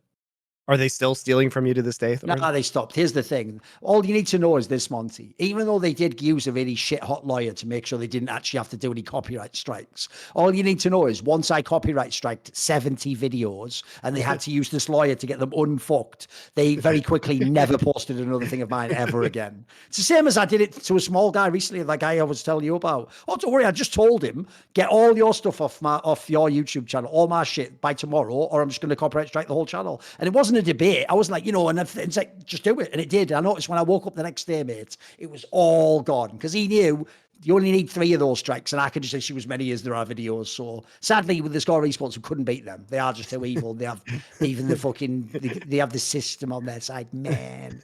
So there's nothing you can do about that. It's Chinatown. They also have a massive traditional sports wing, right? So I mean, they have even more resources than people might be aware of if you just follow them anymore. Who gives a shit, right? As long as they don't use the clips, just fuck off with them clips. Don't ever use any clips of our channel either. Don't do it. I mean, you can transform it, of course, use it for like fair use, but sure. If you're just going to use the clip and not do anything, then fuck you. We're definitely taking your shit down. Also, at least have the decency to link back to the original video with the timestamp, guys. Because I had to wake up this morning, Thorin, to the fact that the clips from the Monte and Wolf show have gone viral in Korea with the interview that we did with Arnold about the sporting financial regulations, aka luxury tax soft cap from this last week, because the Koreans are pretty outraged about like the faker exemption rule, apparently. And so we had a discussion on the show about that and everything else. And so now, of course, they've made a bunch of YouTube videos translating the content with no links back to the original video. Come on, guys. How fucking hard is it? Like, I know many of you don't speak English at a level in order to have a complex, understand the complex conversation, but perhaps some of them would, and you could at least be halfway decent and link back to the original video. But yeah, By the way, guys, if you are interested on that, I think it is worth going back because it's a long, long conversation with Arnold. But he spilled some really interesting details in there, Thorin, including the fact that all LCK teams are losing millions of dollars a year. They have the highest average salary for players of any league in the world. They have gone above LPL right now, which isn't too ridiculous because they splashed out on some big name players and they only have 10 teams in the Way league. less teams as well, yeah. Yeah, they only have 10 teams in the league and teams are just spending more on average per player. But there's also just like no real hope in the future, even by tamping down costs, which they're hoping that this will do, for any level of sustainability, and that teams are basically just going to be doomed to continue to lose billions of dollars a year until Riot comes up with other solutions in terms of revenue generation. Because they can't bridge the gap on sponsorship alone. This is why all those like corp fucking arguments about the LCS walkout was so childish, Monte. You know, the people who were just like, well, no, the owners are all just greedy, making money. And I was like, well, they don't make money, they lose money. In fact, they lose a lot of money. Well, then they should all just have no business because they don't know what they're doing. It's like brilliant. As you've noticed now, by that logic, no one in the entire world of it. Think about this, right? This is how stupid fans are. So every businessman in all of League of Legends esports who's been running these teams for years, none of them understands the basics about business, but people on Reddit know everything. Give me a fucking break. The problem is these systems are all interconnected. Like China buys from Korea and LCS buys from. So the main issue they have at the moment is not only do you need all these salary caps, all this jazz they're bringing in, but you have to like switch some of the inputs. If all the inputs are crazy, then you're going to get all these crazy outputs. So to me, it was long overdue that all these leagues needed to fix something. Like you couldn't have continued on like this. Like it just is a race to the bottom. Whoever just can't get the VC eventually just bows out. Like that's like one of those old school fucking, you know, back in the day before they had the rules for no limit hold'em, like in the movie. If I just bet like my whole ranch, now you have to go and get your friend to have a ranch to bet, so you have the winning hand. Like, by the way, shout out whoever did invent the no limit hold'em, no rules. So it's just like I can only bet as much as you've got, because otherwise, apparently, that was just ruining all the games in those movies. That stupid plot. You know, I think the other part of the problem for a team like Gen.G is that because they are more of a Western team that relies on sponsorships, right, in order to stay afloat, and they were funded by VC, it's different than a lot of the traditional Korean teams like T1, which is owned, you know, now it's a joint venture with Comcast, but historically was owned by SK Telecom, KT, which is owned by, you know, Korea Telecom. These companies, like Hanwha is also another massive company in Korea. And so they're okay taking losses because they take losses on their basketball teams and their baseball teams, because it's fundamentally, it's as if they're running the team to pay for their own sponsorship, but it's cheaper to pay for your own sponsorship when you actually own the team instead, right? Because you're not paying another entity to potentially make a profit off of it, right? So if some of these orgs are seeing, you know, good value from their marketing, I would imagine that Faker provides insane value to SK Telecom in terms of marketing, then it does make sense for them to continue like losing millions of dollars in the same way that Riot loses millions of dollars by running esports leagues, when in reality it's a marketing exercise for their own microtransactions in games, and by creating something that causes their player base to stick around for a longer period of time, be more engaged, and then spend more money, right? So it is a bit different because, unfortunately, there are just different goals of different teams within the LCK, because some teams like Gen.G are built more like Western esports businesses, and some teams are from the legacy of Brood War and from the legacy of Korean sports, which always has been at its core a marketing exercise for massive multinational conglomerate companies. So I do think there's a fundamental conflict, but also, like, obviously this needs to be more sustainable. And the reason why I wanted to get this message out into the open a little bit was that so much of the focus has been around LCS performance, right? Because the Western owners are all being very public about it, and numbers are obviously down. But I think what people don't realize is that while it's obvious the LCS is in crisis because of falling viewership, to the point of almost irrelevance, losing out in terms of viewership to the Brazilian league, which isn't even a major region, the venture capital and sponsor market drying up in the West. Um, it's more shocking to hear about Korea when Korea's viewership is huge compared to LCS. I'm pretty sure even the English stream, just because they do so many more matches, has more hours viewed by a pretty large margin than the LCS does. They're doing a lot more games, right? So it makes sense. I'm not saying the average concurrent viewership is higher. But especially if you get into it's broadcast in so many other languages, right? And that means that the footprint of the LCK is absolutely enormous. And so to hear that those teams are doing badly and that those teams are reaching the point where they can't pay their franchise fees anymore, that just goes to show you how kind of thick the entire LoL esports ecosystem is right now. Without the media rights, without larger sponsorships, and without any cut of digital revenue from Riot itself and from their in-game transactions, it's going to be really hard to make League of Legends an esport that's sustainable in the long term. So, pretty rough out there. That's the way it is, mate.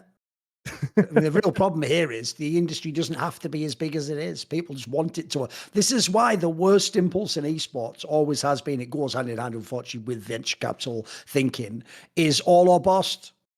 That's never what you wanted. If you wanted sustainability, by definition, you want to gradually build out what works and establish it and iterate upon it and then like scale it up, etc. Instead, all they want to do in esports is everything has to be the biggest thing ever, the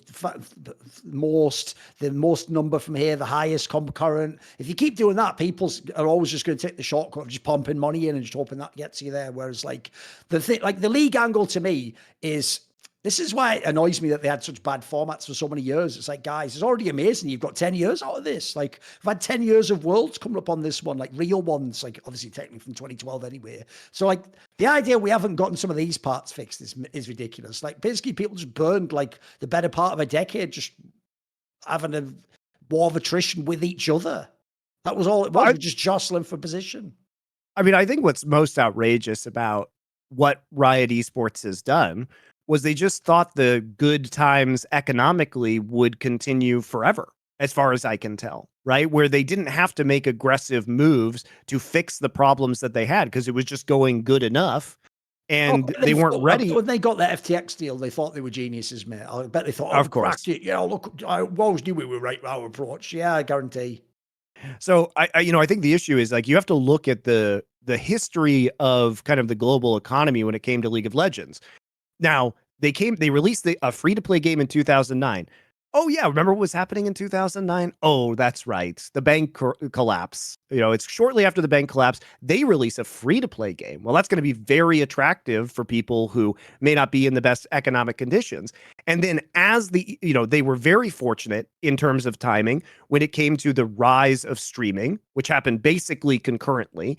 Twitch and like Own3D, these streaming platforms were on the up and up as their esports started to take hold in like 2010 through 2012. And we haven't had a major recession, right? So it was all venture capital pumping into tech companies, pumping into esports.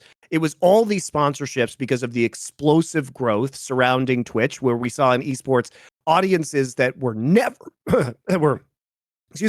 possible prior to the boom of Twitch, because streaming was not a technology that was easily accessible to people. You had to go to like the GOM TV player to watch StarCraft or some niche sites. And at that point in time, they just never assumed that there would be any kind of downturn, right? And they never prepared for the future in a meaningful way that would anticipate, well, what happens when we do actually have to have a sustainable ecosystem or a media rights deal that makes sense. And now it's gone. I mean, all those opportunities have just vanished. And so it's just it feels like a lot of wasted time and a lack of foresight about what happens when the VC dries up and what happens to the ecosystem and what happens to the teams. And there were no protections in place. It was only after this happened that we hear John Needham say, oh yeah, we're going to open up new, digital revenue streams for teams. What are they, John? You announced that like 6 months ago. We've heard fucking nothing. We've heard fucking nothing about what opportunities you're going to be opening up for teams, what digital goods are going to be available. Where are they? Where are they?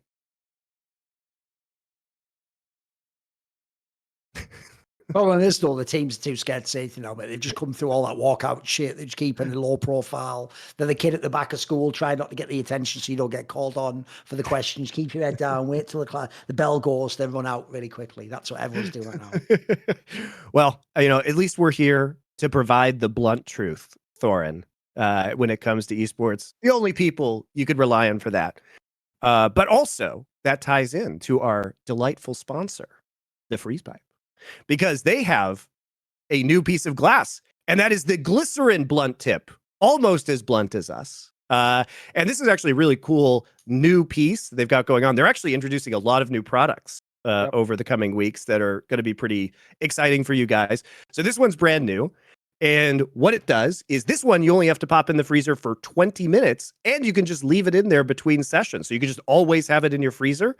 It works with any joint or blunt. Of course, the stuff you could just go buy pre-rolled at the dispensary.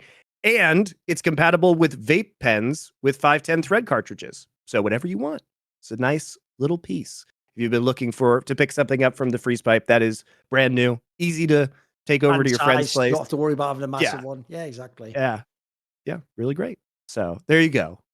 We're all blunt here on Last Free Nation. Go down for 10% off, freezepipe.com.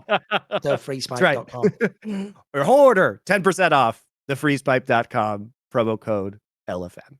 So if you've been looking for some upgrades, they're also going to have some really cool other new products that we'll be talking about in the coming weeks. It's actually insane how many new products they've been making. And we will do another one of those like episodes where we react to stuff. We'll do that in a couple of weeks. Yes, we'll do one of those soon for sure. Where we'll source some more cringe esports content for you guys. We will use our freeze pipes, and then we will enjoy that. So definitely something to look forward to. So thank you very much to the Freeze Pipe. Again, guys, the best way to support us is to support our sponsors. So if you've been thinking about getting a Freeze Pipe, now's a great time. And thank you. All right. What other topics have we got on the docket today, Thorin? We should probably talk about KT versus Gen.G, considering that was a more disappointing series than we that might be one of the craziest betting angles we've ever found, because like I said, that wasn't even just, hey guys, look, like the underdog in a close match has like got weird big odds. To me, they were the favorite, man. I bet that like it was a favorite. I just got to bet with like 2.x odds. Like, I can't even believe that angle was there. That just shows you how being undefeated like Gen.G was, just it becomes a crazy like mind demon in people's minds. They couldn't somehow this is what I can't get, Monte. They watched Gen.G play those last few weeks and couldn't conceive they could ever lose. Like, not only could they, but KT was exactly the team that was going to do it. I agree, though. It definitely wasn't the banger it should have been. It should have been a way better series than that. I mean, especially because KT was literally on an 11-match win streak themselves, right? They were virtually undefeated. The game they lost was their second match of the season against Gen.G. And as we've said many times, that was the game where the static shiv punishment occurred. KT blew Gen.G out of the water in the first game of that series. And then there was the scandal of, Aiming bought the static shiv, so he has to go back to base and sell it. They lose that game. They lose the third game, look super tilted. Also, entirely different meta. I mean, it's 2 patches back. So we've seen a lot of shifts since then. But yeah, I think KT, it was crazy. We did a parlay on Esports Bet with their D+ series. All in all, we made like 1,000 USDT last week just on KT winning. So they really, I think, delivered in terms of their performance so far. And as I've said repeatedly, this isn't getting excited for KT, guys. This iteration of KT has been very good since kind of the latter half of the spring split. Remember that they should have beaten T1 in the upper brackets of the playoffs. Doing it that close. Yeah. I mean, they had a huge advantage in game number 5 that they definitely should have been able to close. And now we're seeing a meta that continuously seems to be extremely good for KT overall. They know what all the power picks are. I think they are leading the meta game as far as Korea goes. And, they're getting compositions that I don't think, many teams in the LPL would be willing to give over. I think KT is much more similar to an LPL team when it comes to draft priority. And what's interesting is we're seeing them even debut new champions. BDD had his first Jace game ever in the history of career, which is very strange when you think this guy is like kind of like a poke specialist in many ways for his career. Like, how do you go through being one of, if not the most famous Zoe player in the world and never have played a fucking game of Jace? That is so strange. But he played a great Jace game, right? He looked incredibly comfortable on this champion. And you see why it is one of the highest, win percentages in professional play across major regions. I mean, same thing with the LPL, everyone who's a monster just smashes on that mid lane Jace when they get it. They're unbelievable. Yeah, and it really is a extremely strong champion right now. And just like Aiming realized before everybody else in the LCK that you should just fucking first pick Kai'Sa whenever you can. And people might say, well, is that, are they just riding the really OP champions? And the answer is no, because we've seen now what happens when these players get targeted and the depth of their champion pools. The problem is it's just impossible to ban out KT right now because they are going to get some crazy strong picks no matter what you do. And they are so good at taking powerful meta champion selections and then just snowballing them into brutal wins. So this is just a fucking good team right now. And Keen is continues to perform like he should be the MVP of this league. GenG, I think, underperformed on the day. Like, I don't think this version of Gen.G is the same one that's going to show up in playoffs. And I think once these teams inevitably hit each other again at some point in LCK in their playoffs, this will be a much closer game. But right now, it does seem like KT is kind of definitively the best team in Korea.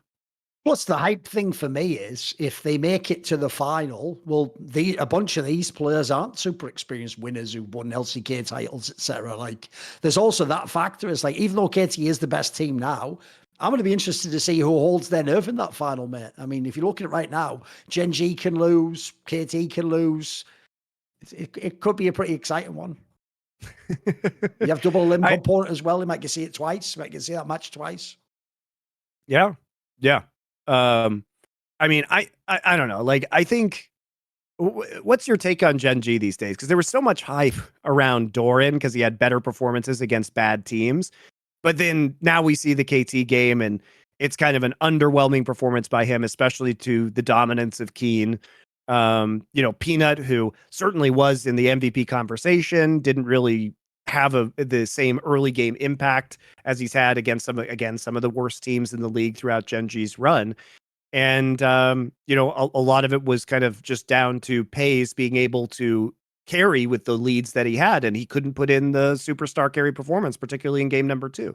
Like, he had advantages and he had to be the one who carried this team. Instead, we saw him getting picked off before fights even started and more or less kind of throwing the advantage that he had away through bad macro.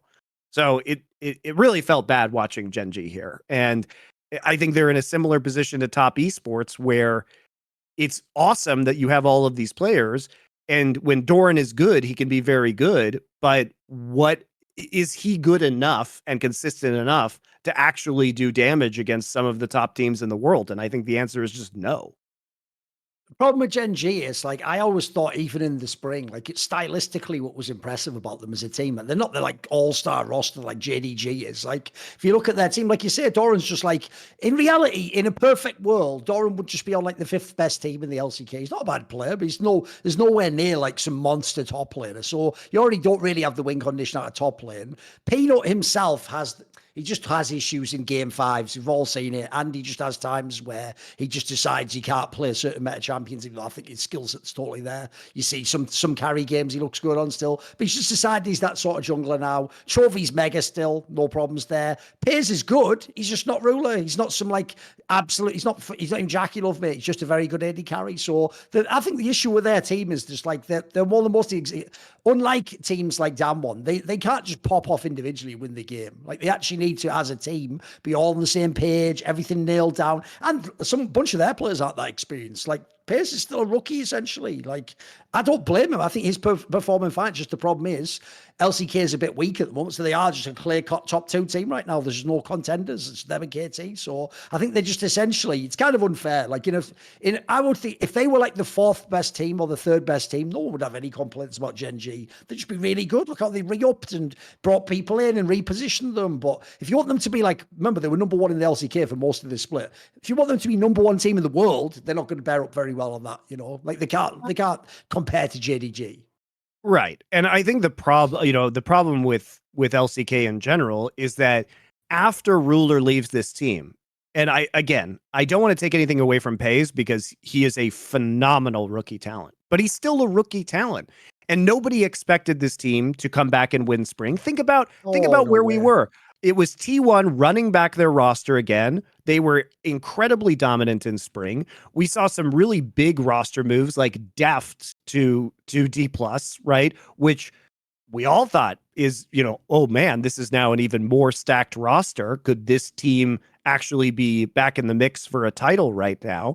Now, I will say there was less hype around KT as opposed to last year, just because BDD and Keen were coming from some really bad individual performances last year. So the ceiling of KT we knew was going to be very high, but we didn't know if Keen and BDD were basically washed forever or whether they were going to be, kind of redeemable. They did get Lehens over there, right? So GenG replacing their entire bot lane was also potentially going to be an issue for them. But my point is, like, if you look at this in retrospect, it's like you say, like Gen.G is definitely a playoff team in the LCK, but is this objectively a downgrade from their roster that smashed Summer last year? Yes, it is. And so they've overperformed expectations, and big credit to that to Delight and Pays, who have both been, really quite good.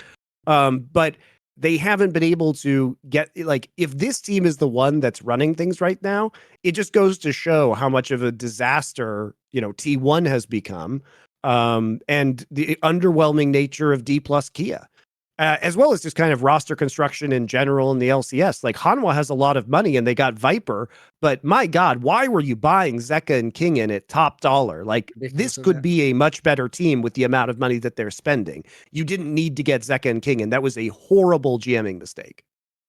No, it was terrible, mate. Like, the joke there is you absolutely bought those players at their complete peak and they're never going to reach it again. And anybody could have told you that too. That's what's so baffling about this, is that was known information, right? Like, nobody expected the Kingen and Zeka of Worlds to be able to maintain that form. It's completely unreasonable. And yet here they are with massive contracts from Hanwha. And I mean, I just objectively, I think if you put Dudu on Hanwha Life, they would be a much better team. Like, there are some. Which is the name of the top laner of Guangdong Freaks, in case people don't know. That's not just a mad non sequitur about putting Dudu on Hanwha Life or whatever. Well, I mean, obviously there's some jokes about some Dudu that was put on Hanwha Life, but it's been cleaned up. Enough about Kingen, exactly. He did win. He won that World's fair and square, Monty. According to all the information I have, at least. Of course, and also World's Final MVP, because that's the world I have to live in, apparently. It's the idea. He didn't deserve it, guys. Favorite player, Flame, will always be considered like overrated because he never won Worlds. Then this motherfucker's the MVP of World King and MVP. I can't handle it. I'm out. Just out there. What a time to be alive, right? What a time to be alive. It's too funny. But yeah, it's Gen.G, and Gen.G also wasn't supposed to win Spring. Obviously, that was T1's kind of shocking upset in those finals. So I mean, it just overall feels bad to be an LCK fan right now, because it's almost like there's not even going to be a way for these teams to dramatically improve before Worlds, even though they have a lot of time to get better, because the level of competition in the LCK, like, yeah, Doran kind of sucks, but Doran's still a top 3, top 4 top laner in the league. The top lane pool is just really weak in LCK right now. So how do you get better, right? How do you get better? Bring Summit back from Team Liquid. Bring Summit back. Do it. Might be an interesting strategy, actually. Wouldn't that be cool? I'd like to see him play on one of these teams, mate. Yeah. I mean, Potentially, I mean, the dream is always like that Impact goes back to Korea at some point in time, right? I would love to see Impact 10 years deep in his career come onto a top Korean roster at this point in time. That would be a very interesting experiment. I don't think he's ever going to do it, but his life in NA is just too good. His life in NA is just too good. But yeah, I think you know, for the most part, guys, the next couple weeks of LCK are going to be somewhat of a wash as we come down to the end of the regular season. There are like a couple important matches, but this also just goes to show that, you know, the LCK schedule for the amount of competition right now that's present in the league is it's just too much. It's too many games. It's oversaturated. We don't need double round robin best of threes. Like, basically the most exciting thing that we're watching within LCK right now is how bad is T1 going to get, even though they're basically locked for playoffs. They could lose all the rest of their matches, be 7-11, and still probably make playoffs. And then which of Liv Sandbox, Kwangdong, Nongshim, and Brion are fighting to be the 6th playoff seed? They are all at 10 losses, so we are guaranteed to have a playoff seed under 50% win rate. And which of them is going to be set up to be slaughtered immediately? So we don't even get a good first round of the playoffs, right? It's not like this banger that's going on in LPL right now that it has some amazing games, even down into like the 5th and 6th seeds. This has been, it's gonna be a bummer. We're basically just waiting for top 4. Think surely the storyline just is that Faker will come back for the playoffs. Like, he won't come back until then, but then the first series he'll be back. They'll even have a chance to, they might even be able to win that first series. They'll have a chance to win. It'll get the hype again. And whether they make it or not, it'll at least give you one last run. One last run. I'd be surprised if T1 made Worlds at this point in time, but if Faker snaps back into a good form immediately and can guide his team, it'd be a cool there's no reason. I mean, there's no reason why they can't beat D+ with better macro in the late game, right? Like, that's how you beat D+. It's certainly a possibility. It would be a cool storyline. And obviously, like, not having Faker at Worlds is always a bummer. I mean, just for the viewership draw and the narratives alone, it's fun to at least have T1 there because of how huge the brand is and how important it is, to the esport, basically, to have him in contention for a title. The thing is, I just looked it up. Faker's contract runs until the end of 2025. Like, he's so lucky, because if this was the year it was running out, mate, imagine the fucking leverage. You just have more for a fucking barrel right now. They'd have to sign you. The old fucking org's just going under if you don't. It's over. I mean, they're definitely changing their roster next year, right? There's no way they can continue to run this roster back. I think they're just mental boom to the maximum degree. That's fine, though. To me, what you do now is this, Monty. It's obvious to me. You just pick one of the two. You pick probably Zeus or Gumayushi. Pick the one you want, and then just build around the new direction. You know. I mean, you can have either. Gumayushi has been the best player on T1 this split, right? He's actually shockingly been the most consistent out of everybody. And I don't want to throw Zeus under the bus because he's so young that I think he has a lot of time and ability to overcome some of his mental blocks when it comes to performing in big games. But at a certain point, like, if it's a normal game, we see him dumpster some of the best top laners in the world. But when the pressure's on, man, that's when he just vanishes. And it's not that he's bad, but you can't have a main threat on your roster just no longer be a threat. Compare that to a player like Bin, who just fucking shows up in the big games and absolutely claps people, right? Like, that's the guy you need. And so whatever is going on within Zeus's own mind is what needs to be resolved. And you have to make a decision as to whether you at T1 think you can do that, or if it's even possible with this player in order to make that happen, because something's got to change. And there's no issue with the skill of the players on T1. The issue exists in their own brains. And that's a tough one to solve.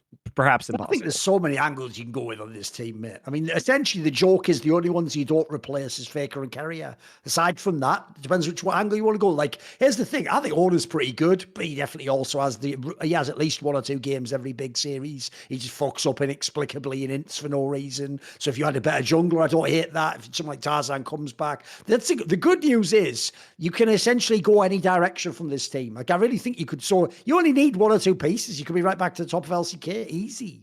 I think there's so many options there. I think people will look at Carria's recent performance and kind of doubt him, but Carria is still, I think, an absolutely amazing player and a franchise player, and I don't think you get rid of him, especially because the synergy in the bot lane is so good right now. I think, there's a lot of junglers that could do a similarly good job to Owner within within this roster, and he has always been the most replaceable player on this iteration of T1. So I don't know. Tarzan would clearly be amazing, but I think the argument is if you bring Tarzan back, like, why not bring Scout? Because Scout's just a better player than Faker right now. Like, just objectively replacing Faker and Owner with Tarzan and Scout would make this T1 roster probably a lot better than it is right now. Faker role swaps to jungle, then Scout joins us mid. You get the Faker shot calling still. That's pretty good. That true. Could work. I think, and remember, Faker's so good, he essentially duo queued with himself and played mid and jungle and won 3 worlds doing it. So, not bad. Yeah, you either retire early or live long enough to watch yourself become BANGER, right? That's Faker's just a macro warding machine at the stage of his career as a jungler. Oh man, that'd be quite the wild turnaround. Yeah, I don't know. There's obviously a lot that needs to be done with T1. The fortunate thing about T1 is they always have the pick of the litter when it comes. Yeah, they have insane draw. They can even do that shit that other teams just can't do, Monte, which is if you're the player, like a Scout example, who just wants to come back to Korea, you might even accept a lower contract because it's T1. You know what I mean? It doesn't have to be the craziest buyout of all time. It's a good spot to go to, obviously. Yeah, and there's also a world where Faker just becomes coach of this team officially, even though he's been coach basically the entire time. I don't think there's an obvious transition at this point in time. I don't think there's a world where Faker doesn't go into coaching at a certain point in time, right?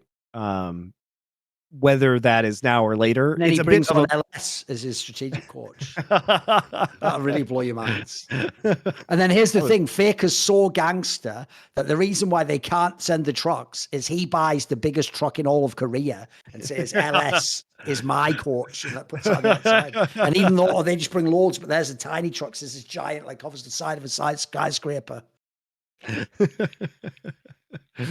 I like your alternate universe of Faker coaching. Basically, in my version, you set down the inch on as you go past, instead of like Blade Runner, instead of that like vaguely Asian woman, like at the beginning of Blade, that's LS, like, oh, welcome to T1. We will be banning R3 today. Like, yeah, there you go.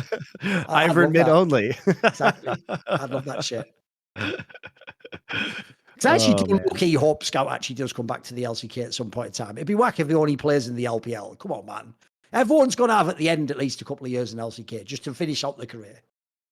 He's done everything you can do in the LPL. He's done everything. MVP, I mean, first team. The real dream is Rookie comes back. Fucking come back. Like, imagine if I don't think Rookie's ever going to come back. Want him for some reason. I don't think Rookie's ever coming back. Scout at least has a shot. Scout almost did come back. Yeah, that's why there was that news recently, if you guys missed it, where Scout there's been contract drama around Scout, and people saying like a couple years ago that he had signed a deal with an LCK team, and then that was in conflict with the deal he had already signed with an LPL team, so he might have signed with 2 teams at the same time.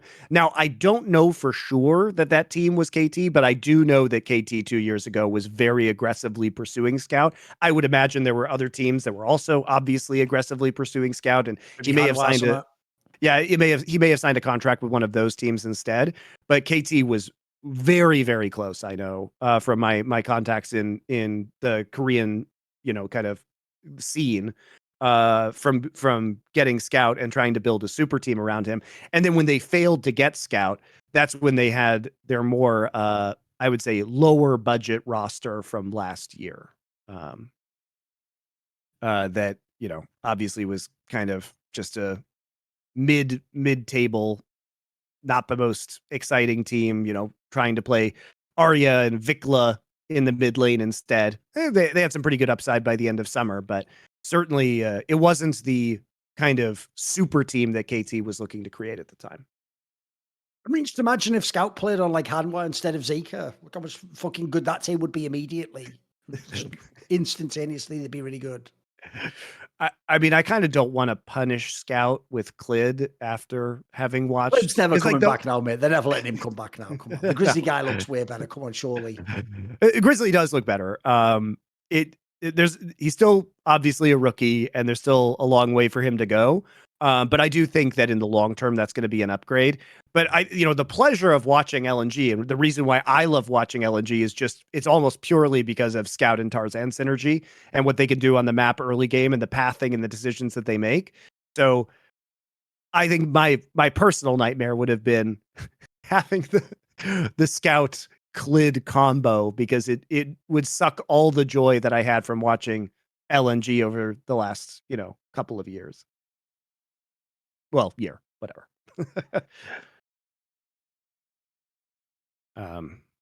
So yeah. Anything else we want to touch on this week before we do viewer questions?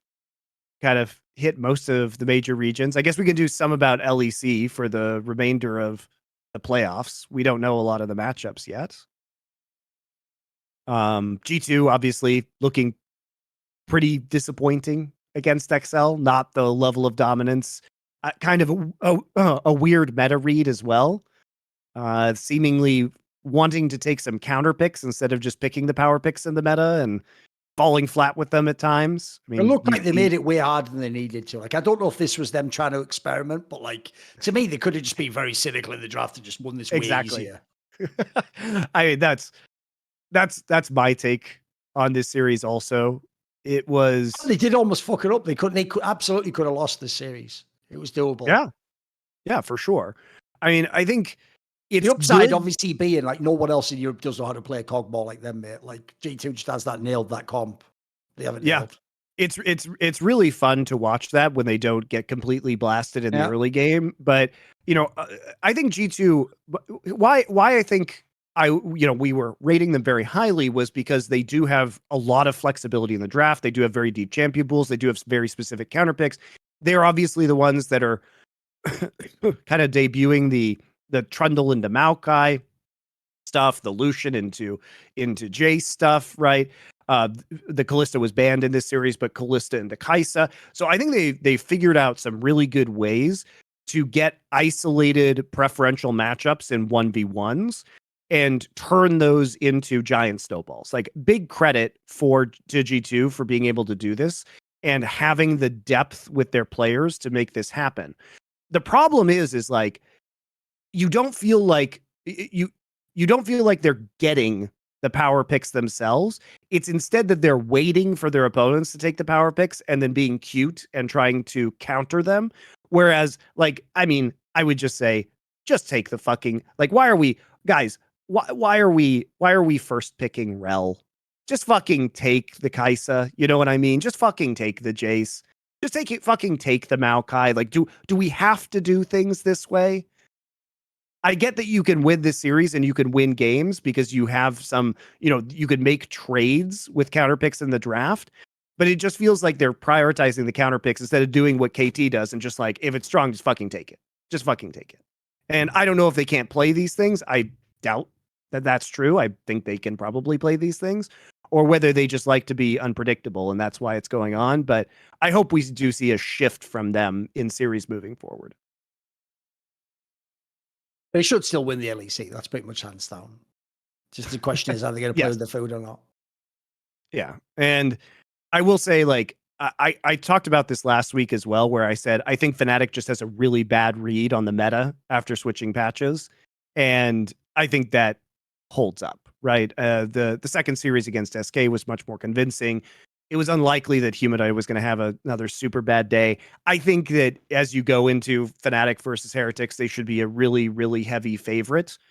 And Heretics has definitely exceeded expectations, as the Peter Dunn rosters often do, but there's a limit, I think, to how good this Heretics roster can be, and I think it's pretty much end of the road here.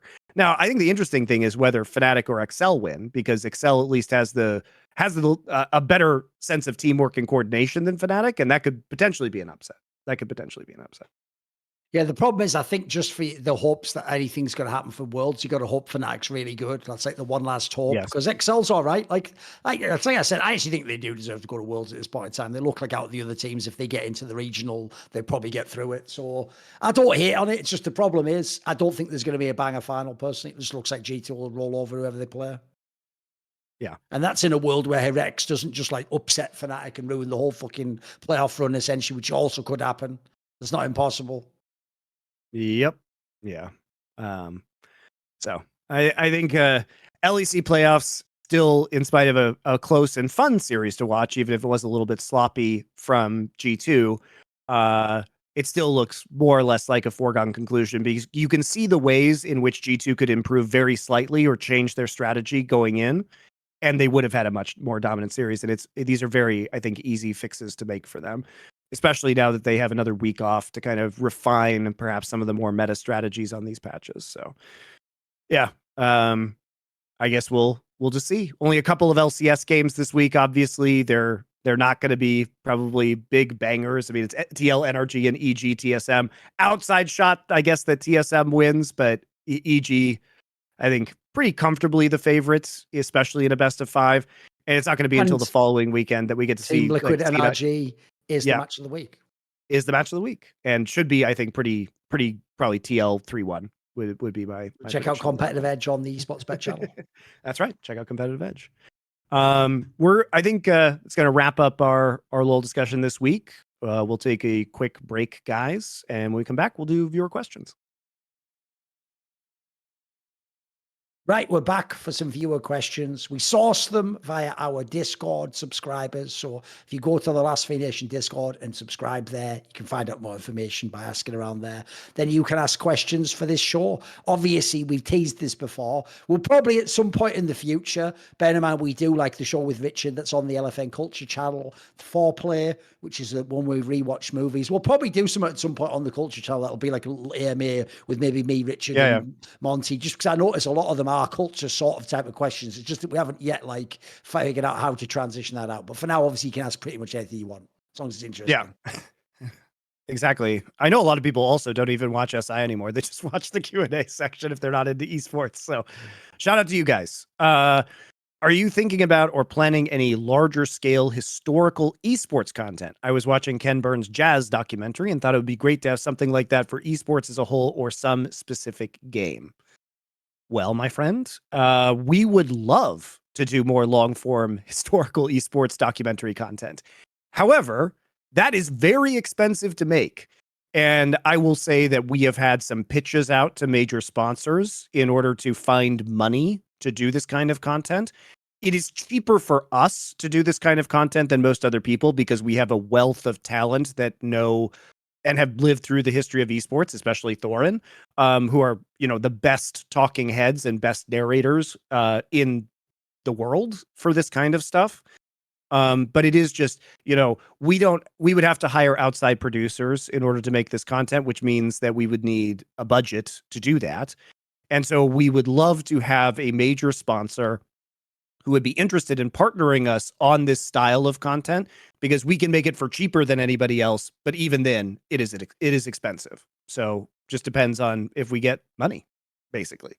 Basically, if you watch that thing that, like, I can't remember if it was the BBC made it for that, like, I Am Rio major, like Live to Win, where it was all the fucking players in CSGO. Those cost so much money and take for real months of editing time. So, like, it's a bit like, essentially, if you don't know why people why it's so hard to be a Hollywood director, because the cost of a basic movie is so insanely high up. Like the difference between being hired and having no work at all is enormous, but it doesn't have to mean you're bad at the job. So the problem is you've picked probably the most prohibitively expensive thing we can do. Like that's the only thing you can't do for nothing, essentially. Like the joke earlier about the Score Esports is they get to do it because they steal everyone's footage. Like we'd have to actually film some of our own. Yeah, and I think, look, I'm a huge Ken Burns fan. I've seen pretty much every documentary Ken Burns has ever made, and Ken Burns does do it for cheap in the way that it's mostly writing, and it's mostly like still images for the most part. So he doesn't have to send out like a lot of camera crews. Although obviously in some of his more recent documentaries, like the country music one, he's interviewing literally all of the most famous country music stars in the entire world. I mean, getting interviews with like fucking Dolly Parton and Willie Nelson and everybody, right? And so there's a lot more video in there, but his first documentary, Civil War, is mostly like, still images, obviously because video didn't exist back then. But even then he has famous actors who are doing the voice work of the characters from letters and stuff like that. So it's expensive. And, in order to do this, we would have to hire camera crews to go film players or teams, which also means that we need the teams and players to agree to give us their time, which is another whole other can of worms, especially if we have a sponsor attached to this that may be in conflict with the team sponsor. So it's hard, man. It's a lot of work. We would love to do it, but it's a lot of work. How do you focus on studying when it's boring? Discipline, my friend. I don't know what else to say. I mean, I actually think the real hack there is pick a subject that isn't boring to you. Yep. Very good. Very good. Are there more ascended and enlightened groups of individuals than the people that go on every post and comments, explain this in NBA terms? Are there a bunch of people who say explain this in NBA terms? Is that not a famous thing? That's what I'm aware of. Oh, it's okay. A Reddit thing. Or Andrew, our producer, says it's a Reddit thing. Fair enough. On the inaugural episode of Banter Give and Go, Thorin made an interesting point about Wilt Chamberlain allowing people's criticisms to get into his head and changing his style accordingly. This made me think of Larson in LEC, who people have sometimes said does the same thing, play non-mage champions just for the sake of showing he can do it. Are there any other esports players who come to mind? Oh, like historic ones.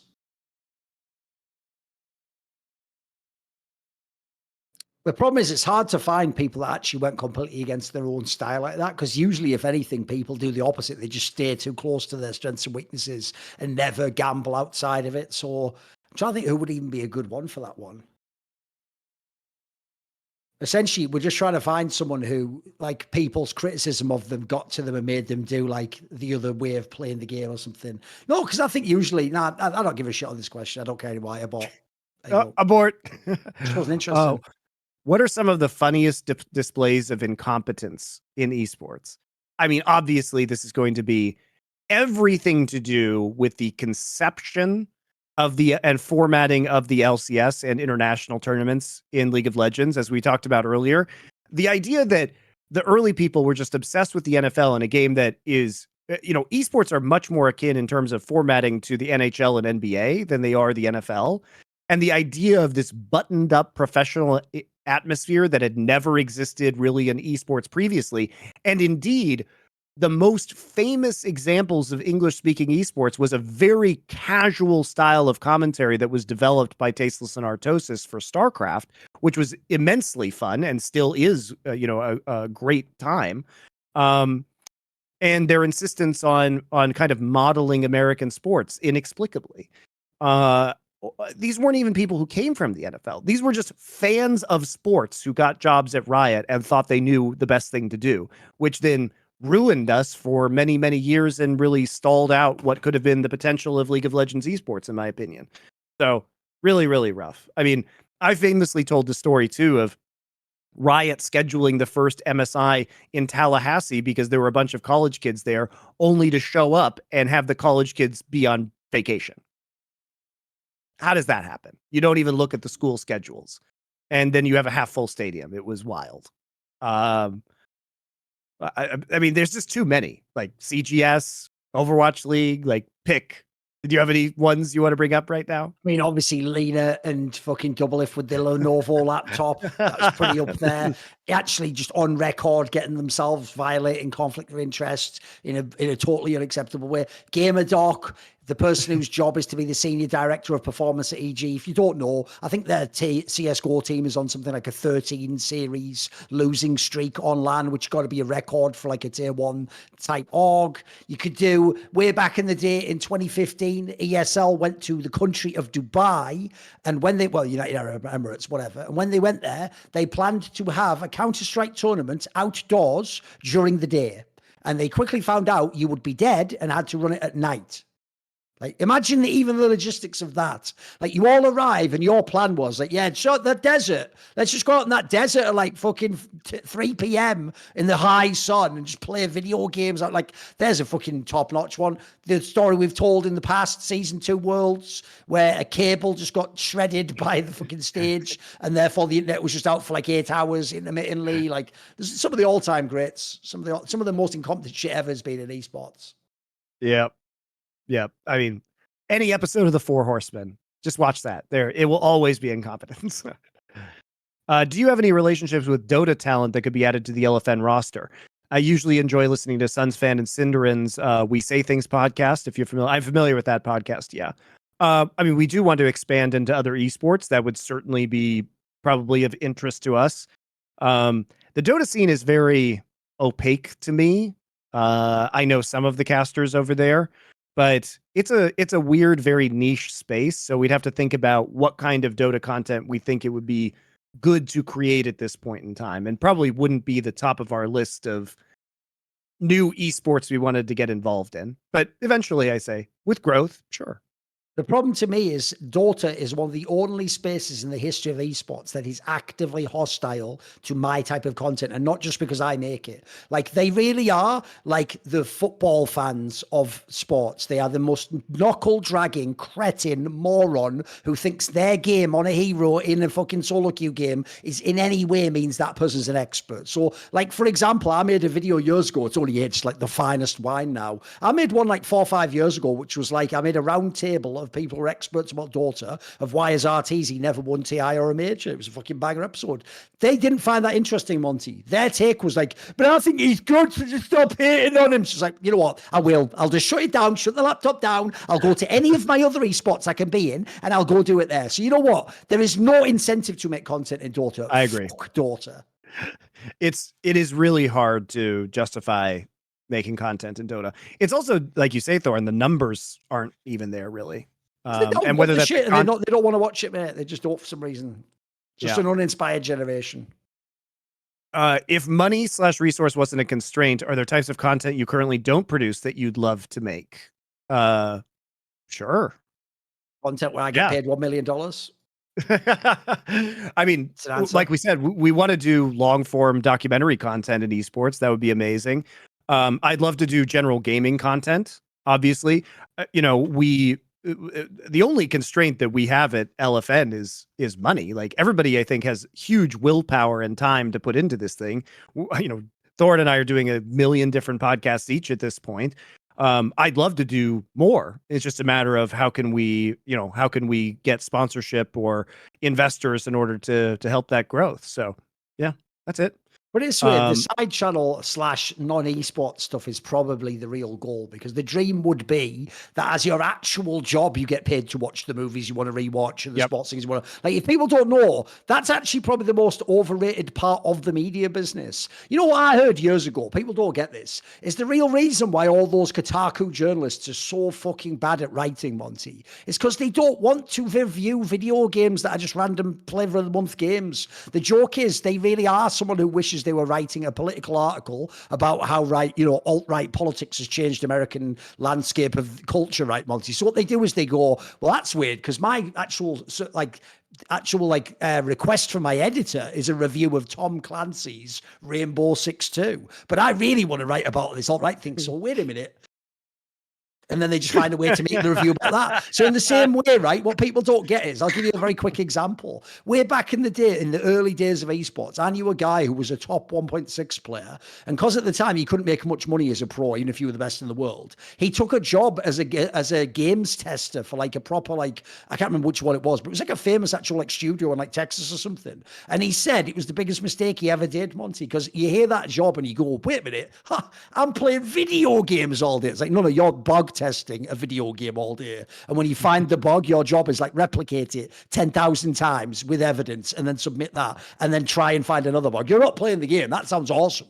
You're breaking the game. So basically what I'm getting to here is the end goal of R3 Nation essentially is have a giant pile of money to do all the ideas we'd like to do. Because most of the jobs people have in esports is doing some shit that's the equivalent of breaking the game instead of playing the game. So we're already in a pretty privileged position, but the dream would be eventually, like I say, we'd straight up get paid to rewatch old movies and talk about rich. That would be the shit, right? I mean, if in the long term, it's not that I dislike esports, but for me, I would rather in 10 years be doing mostly like the LFN culture content. I would like to do, the cooking streams I was doing, do cooking content. I would like to do general gaming content because to your point, Thorin, unlike a lot of these reviewers that are trying to force, it seems like they want to avoid talking about the video games. I would just really like to talk about the video games. I would really like to do shows about video games as art and discuss, big titles like God of War in the same way that we're discussing movies on 4Play or, on Nerd Legion. Like, I would like that and just consider them on their own merits, and do that kind of content. So I think for me, like, that's the long-term perspective and where we want this company to go. We will always be involved in esports, guys. Esports is the core of Last Free Nation, but if I look 4 or 5 years out, I would like esports to be maybe a third of our viewership and for all of our other content to be hitting much larger markets in culture, sports, general gaming, graphic novels, anime, whatever you have, right? That's the goal. So this is all to say, go subscribe to our sports and culture channels and watch those shows and help it make it a reality. I haven't had the time to watch any league other than single LPL games due to changes in my life right now, so I know little about Summer Split other than what LFN is relaying to me. So I'd like to ask, who would be the top 3 LEC players in each role for Summer Split so far? In each role? Oh, man. All right. We could do this fairly quick. Yeah. This might be a little dirty, guys, because we're going to think about it on the fly, but we'll see what we can come up with. Right, top lane is Broken Blade. Relevant, maybe. Yep. Who's the third one we're doing for this? It's a little hard because I think, Oscarin and Anoto Omne have both been a bit up and down. Shigenda's been pretty all right, actually. He's been one of the better parts of the problem is, I think if you go for like just raw consistency, you probably take Odo Omne. I think Oscar Aaron probably did have some heights that people like. Maybe we do Oscar Aaron. Maybe we can give him it. Yeah, he had some really bad int games too, but he has had some pretty impressive performances. The fact he's a rookie is still legit to me, though. Okay. Jungle. Yanko's Yike. Yanko's Yike Marcoon, probably, because El Yoya's been struggling a little bit. I think that's fair. Yeah, you can give it to Marcoon.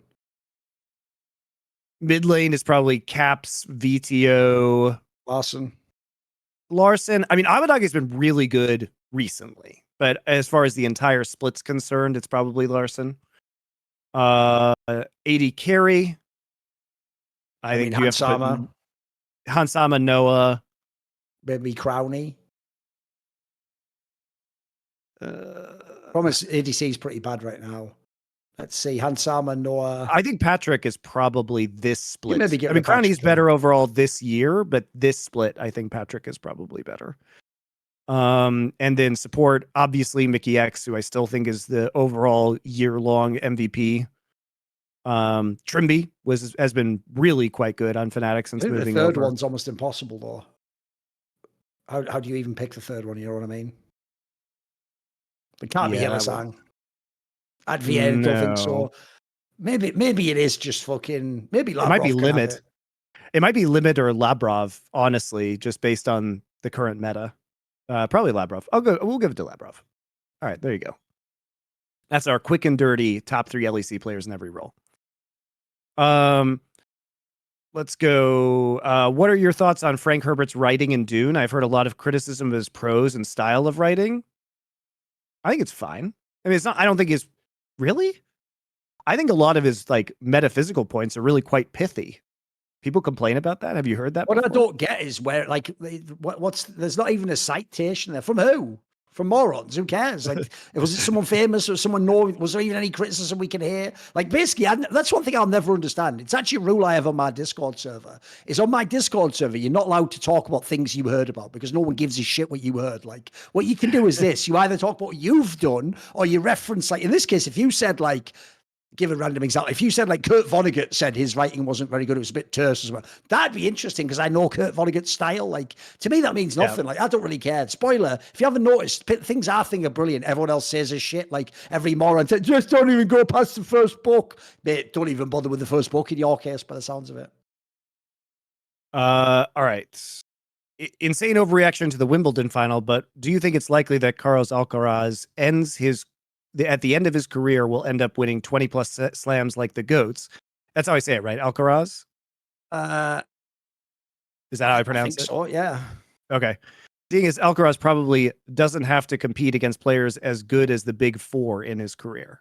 That's not how it works. Basically, the problem is this. One, it's extremely unlikely he will win 20 Grand Slams. Only 3 people have ever done it. And then 2, I actually think it's the opposite to how people think it is. Fans really believe that shit of like, oh, you know, fucking, if Jaedong didn't exist, Flash would have like 10 titles. I think he might actually have less than he has now. The thing about really great, truly like transcendent peers that push you like some anime is they push you. You don't just go, right, I've won 3 titles in a row. No one can beat me. I'm losing motivation. You never do because your mega rival is always pushing you to the next level. So basically, I actually think those 3 players existing at the same time is why they all got that many Grand Slams, because it meant that you could never have a year off. You can never have a time when you were just like, I'm letting it go. But you were constantly having to just red line it the whole time. It's why at the end of their careers, Nadal and Federer used to just tactically skip certain Grand Slams if they like weren't in great form at the one that's not the best service or they're injury prone. They would just try and peak at the one that they could win. So the problem is this guy actually would probably fuck him if he's got no competition. If you've got no competition,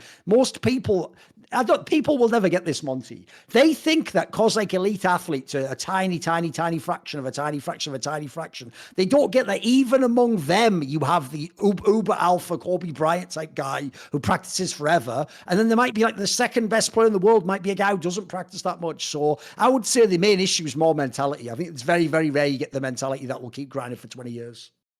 So I would guess no. I think it's very unlikely he'll get that many. What are some of your underrated superhero comic books? So I am not a big superhero comic book fan. So a lot of the ones that I've enjoyed about superheroes have, well, either they're looking at superheroes through a different lens. So it'd be like Watchmen or Miracle Man by, Alan Moore.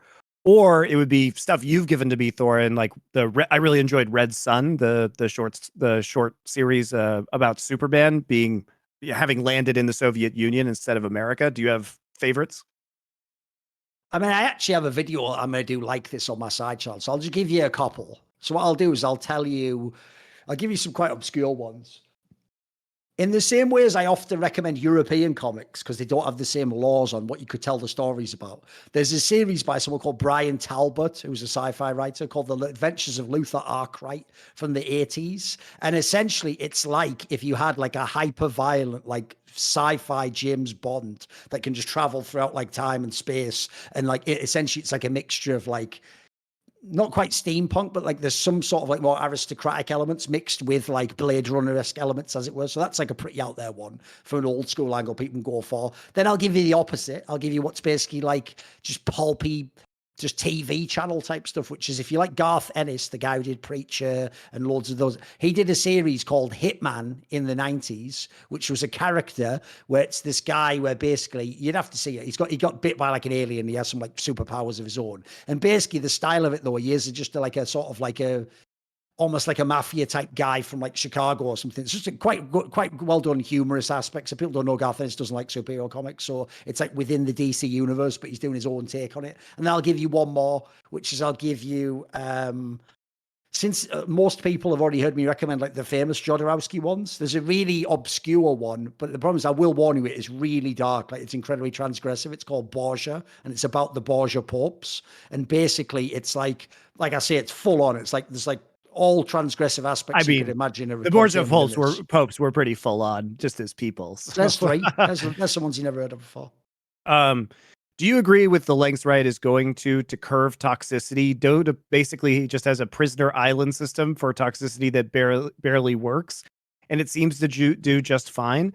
I mean, Riot is definitely trying to play. Now, I will say this is how I understand the Dota. I am not a Dota player. This is how I understand the Dota system to work, so I could be wrong on this. But basically, like when you get nailed for toxicity, you actually have they have a system where you have to like work with your teammates in order to escape the prisoner queue, basically. And I think that's a very interesting system to try and like force correct people's behavior. And I do kind of wish that was in League of Legends, where you just trap all these people on Prisoner Island together and then kind of force them to get along in order to escape. Because I mean, right now, just the level of trolling in League of Legends and solo queue is just insane. So whatever Riot's doing, I don't think is working very much. And I think the Dota system's funnier. I think the Dota system's just funnier. What are your favorite, or who are your favorite jazz artists / albums, if applicable? I don't like jazz as a genre, so I'm not going to take any. Okay. I like hybrid ones, like acid jazz or something like that, but it's not really jazz in the way this guy means. I mean, first off, go watch Ken Burns' jazz documentary. To the point here, I really enjoy jazz, classic jazz, like not like smooth jazz, modern shit. But you know the old, 40s, 50s, 60s era jazz. Like I like Charlie Parker a lot. I mentioned last time one of my favorite albums of all time is John Coltrane and Johnny Hartman. Still true. I love the jazz vocal repertoire. So, I like Etta James, Louis Armstrong. There's tons of great. I like, old big band style content. I even like modern. I mean, I like Big Bad Voodoo Daddy as modern kind of big band and swing content. So there's a whole lot out there, guys. There's a whole lot out there. What is your preferred approach to catch-up mechanics for esports games? I think you both mentioned how you don't like the concept of objective bounties and how it punishes good play.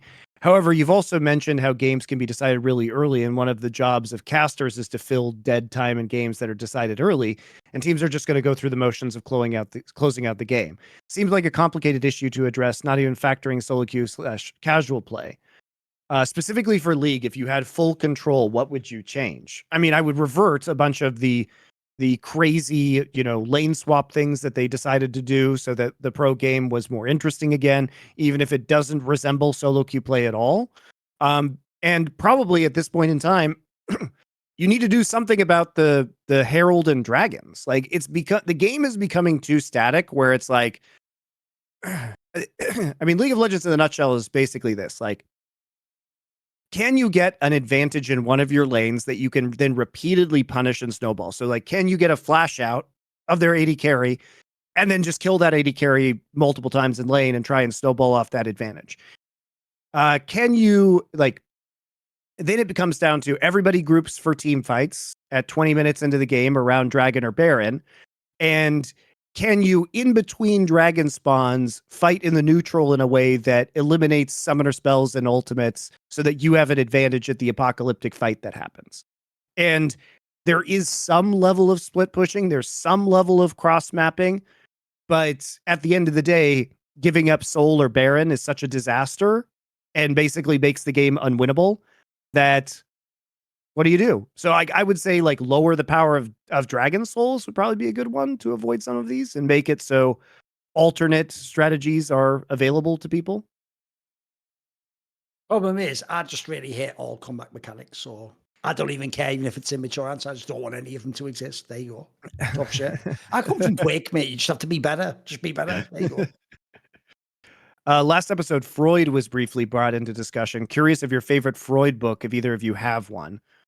My personal favorite is Civilization and Its Discontents. Man, I have not read Freud since college, so I do not have a favorite Freud book. I did do some research with psychoanalysis, but I don't particularly remember having a favorite at the time. It's been a while. Do you care about Freud at all? Never read a Freud book in my life, man. There you go. Travis Gafford uploaded a video titled, "Should I Cover Valorant?" It was a laugh, guys. Covering multiple games throughout your careers, do you have any advice for our favorite jellyfish? I mean, the crazy thing to me is either do it as a pro because it's a game that you think is good for your career, or do it because you like the game. It's not really that. I mean, he's obviously doing it to farm people saying yes, but like it's not really like them telling you yes helps you or not. If you like it, do it. If you think it's good for your career, do it to be a pro. It's easy.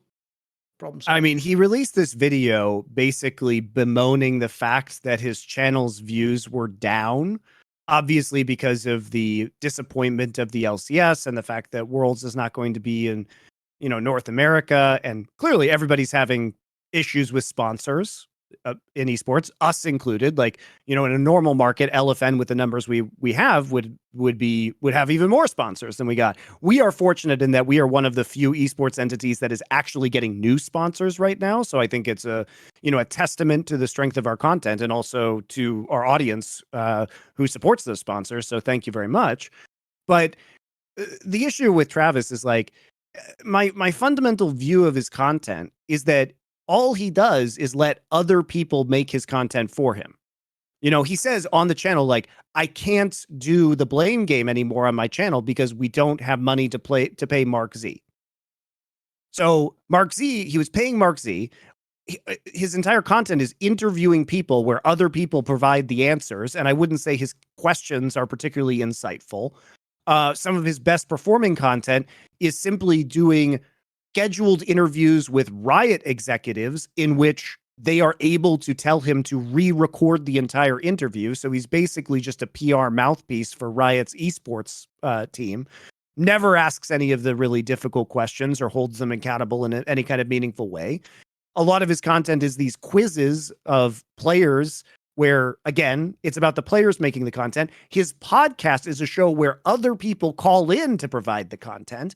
And now he's asking, should I go? By the way, Valorant doesn't run year round, guys, in Los Angeles. Like, it's been a pretty short season. Like, they're on and then they're off for several weeks. They go to Tokyo, do an international event.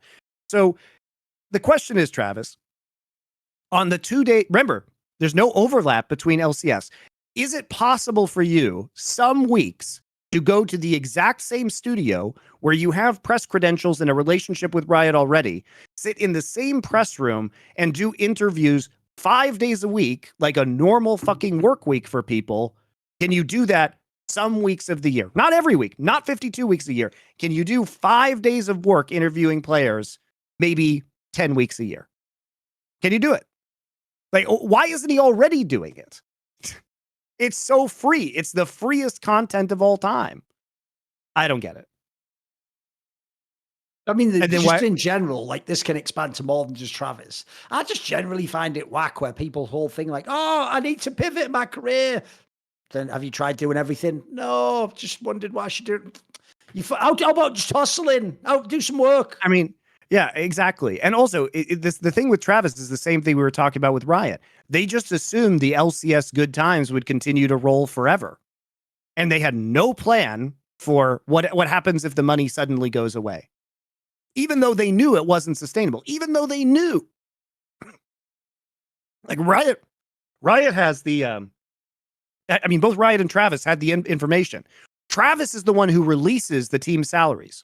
We know the team stipend from Riot in terms of revenue sharing is $2 million a year, plus whatever they get from additional sponsorships. Now, your question is, was Team Liquid last year spending $7 million on their League of Legends roster? Because Travis knows the number. Riot knows the number. They know the numbers that are given out to the teams. just ask yourself, is this a sustainable situation that can continue to the end of time? The answer is no. Find a different, find an alternative plan. Fucking crazy. Question for Thorin. Has Ziwu done enough to be considered the greatest French CSGO player, or is Kenny S or Shock still the best in your opinion? I think it's debatable because the key thing is he's done enough in terms of longevity. He's had an amazing career. It's just the difference is one thing that people didn't notice, mainly because we only got the lands back like a year and a half ago, is they actually didn't have that many really deep runs at the biggest tournaments. Like there was a lot of times they just team went out in the group stage or the quarterfinals. Like this was the first time ever we won a playoff series in a major. So the key thing is I think people who didn't watch the careers of Shocks and Kenny S, especially Kenny S, just won't realize how good these guys were so long. So I'd say he probably edges it now, but maybe if you want accomplishments, he has to do a little bit more there. I don't count stuff accomplishment personally. There you go. Any other players with a career path similar to 369 started inconsistent, then became a rock for the team? I mean, the obvious top lane comparison is Smeb, who is literally the worst top laner within LCK and became the best and arguably the greatest player of all time at his position in League, right? Any other players that started being like super up and down and then became incredibly consistent? I mean, the joke is you could argue Jackie Love's done that. He used to be one of the most crazy inters. Now he's just fucking really good, mate. Just really good game to game to game to game. Now he almost never ints now. I mean, he's having a great run these playoffs, that's for sure. What is your worst way to win in sports and esports? James Harden's style of blatant traveling and going exclusively for fouls, or when racing drivers just demolish their rivals, are two examples of what I found to be bad ways to win. I don't know if there's a word. I mean, it would depend on the esport as to what the worst way to win is. I mean, in theory, the joke is it's what like the Falcons didn't do against the Patriots. It's when in American football you can just run the clock forever with timeouts and kneel downs and like if you've never seen it happen because it's only people like Bill Belichick ever actually like religiously do it, you can absolutely ruin a game doing that. Like you can see why it works. Like it actually does just suck the life out of the game. Like that is what that along with like penalty shootout in football is probably the worst way to end any game I've ever seen. I mean, I would honestly say that the worst, most horrific team in League of Legends I've ever seen that was consistently winning but was super boring was the old SKTS with Easy Hoon, where he would just play Ziggs every game and they would stall out the game forever with infinite wave clear. I mean, a lot of those infinite wave clear teams in the earlier days of League of Legends were just terrible to watch. Really terrible. What is your favorite esports version of rearranging deck chairs on the Titanic? I mean, I talk about this story very specifically in the Four Horsemen episode that we just did on the Overwatch League. But the fact that late into 2019, despite everything that had happened into the league at that point in time, they were still planning on going through with the five homestands per team per year, when it was very clear that there wasn't going to be there was a sustainable way to do things. And then there was the way with like 100 homestands across all the teams that was not going to be in any way, shape or form sustainable. Overwatch League was saved by the pandemic. Truly. Like the amount of work that was going in to figure out that schedule and the amount of resources Blizzard was wasting when it was absolutely 100% clear that if they did that, the Titanic was going to hit the iceberg was insane. It was insane. So, the pandemic did Overwatch League a massive favor because it would have been a spectacular failure. Even more spectacular failure, like 5 times as spectacular a failure. Like to me, I would just say, if you know any of the really big projects where people make like a media website or a league or something, the maddest thing is, it's not that at the very end, everything goes to shit and then it just busts, right?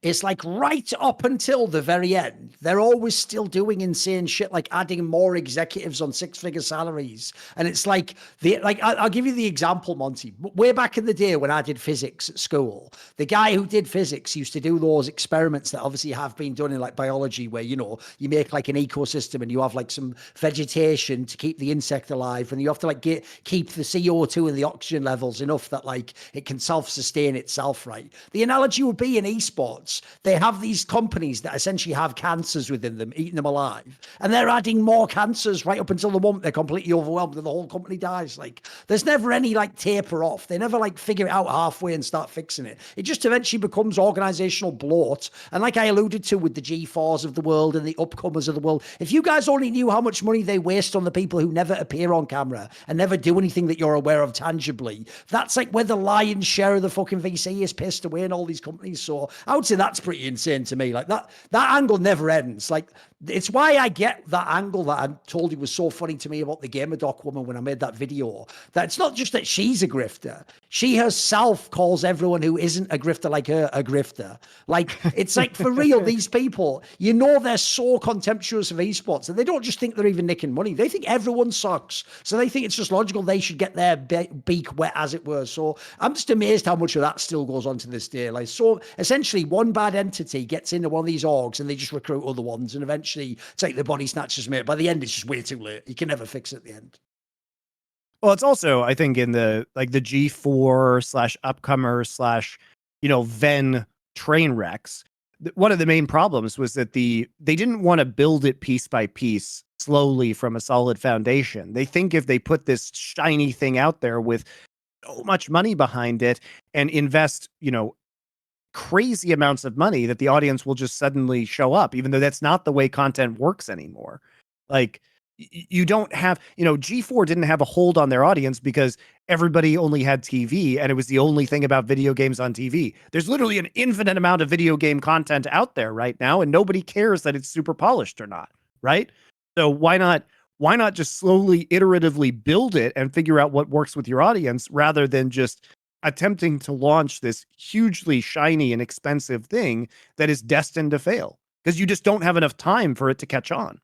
You burned their money. It cracked me the fuck up with some of the media figures in the esports industry who were saying, like, do players really need to make this much in the LCS? It's like, bro, can I have a conversation about your salary from a VC company that was paid for nothing? You've no foot in the door. There's nothing to be built from that. You're now just gone with the money. Like, that's a fucking waste of money, mate. The other guy, there was like asset value. You can build off that. You can get sponsorships. Like, some of y'all are just frauds. The joke in esports is some of the grifters don't even know they're a grifter. They're so incompetent. They don't know their whole job is a grift. Too many people. Who is the Judas of League of Legends? And is Link a good shout out for selling Monte out, a literal Christ figure?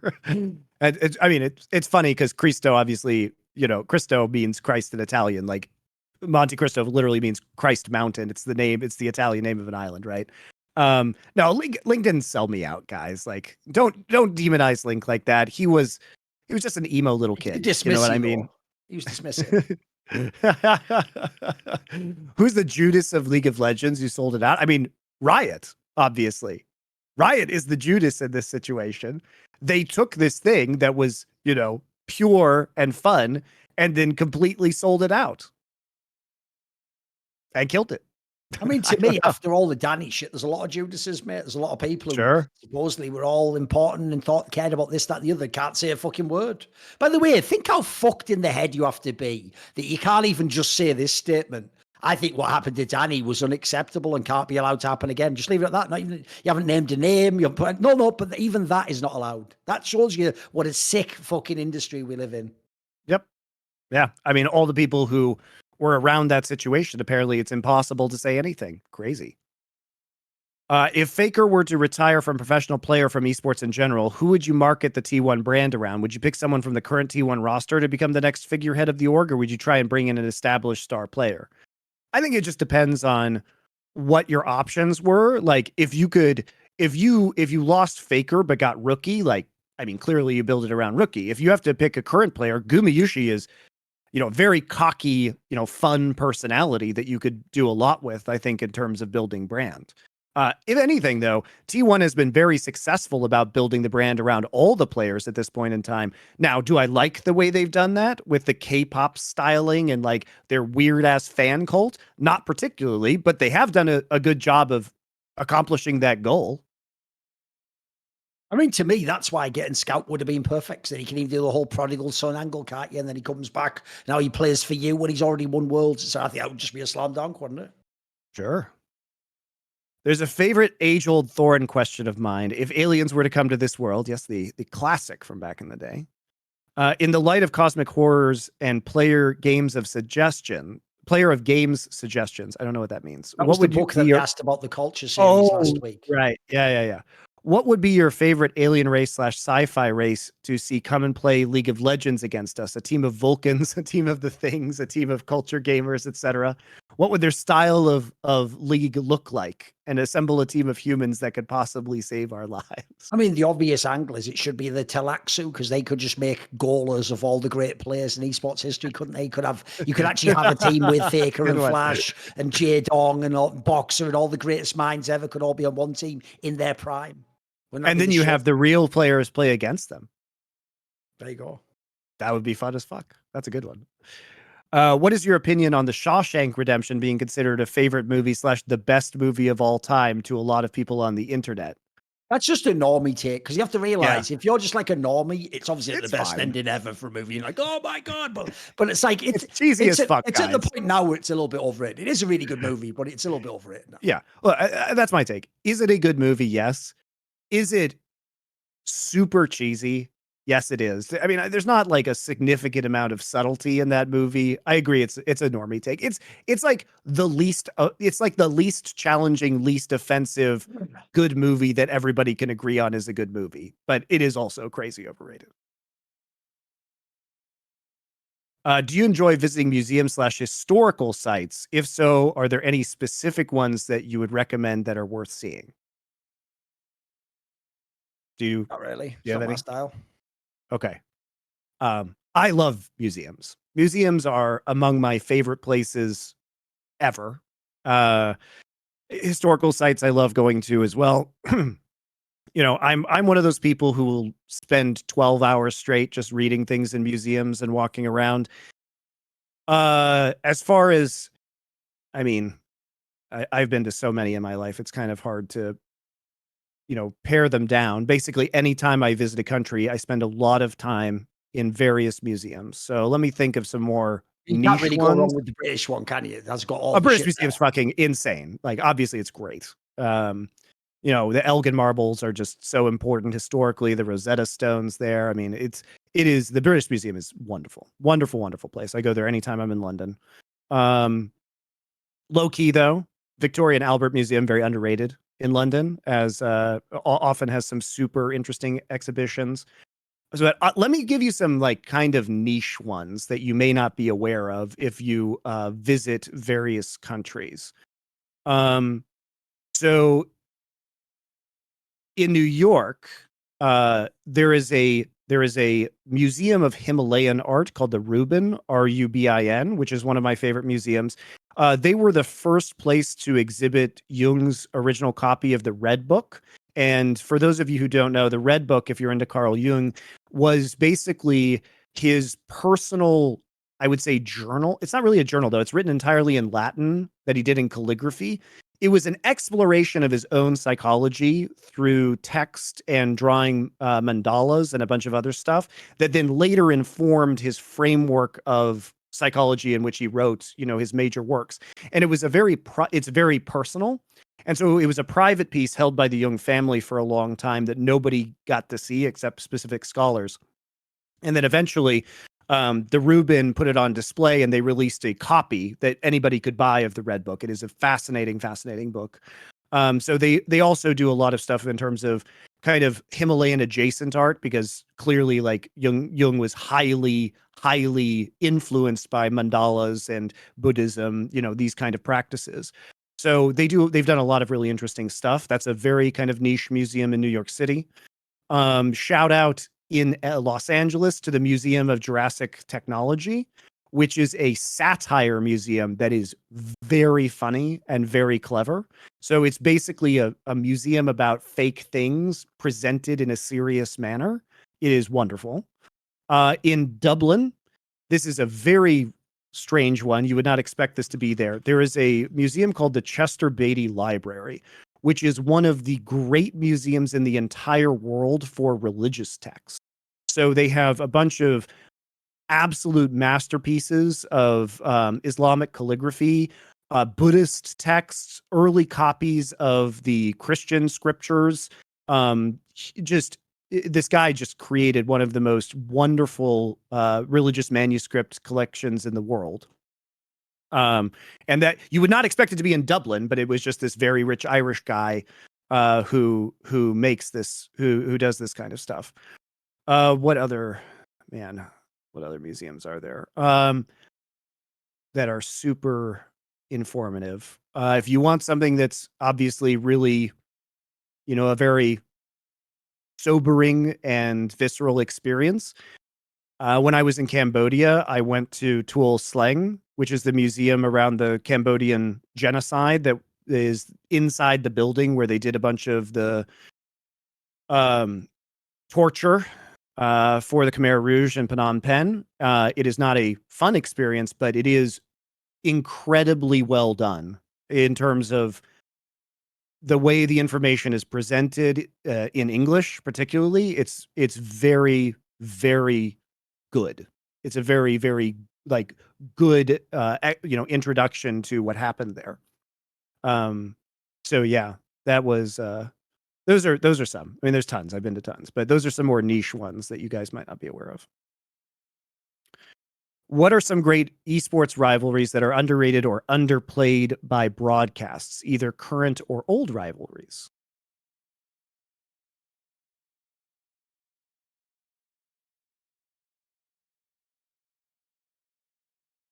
I don't know.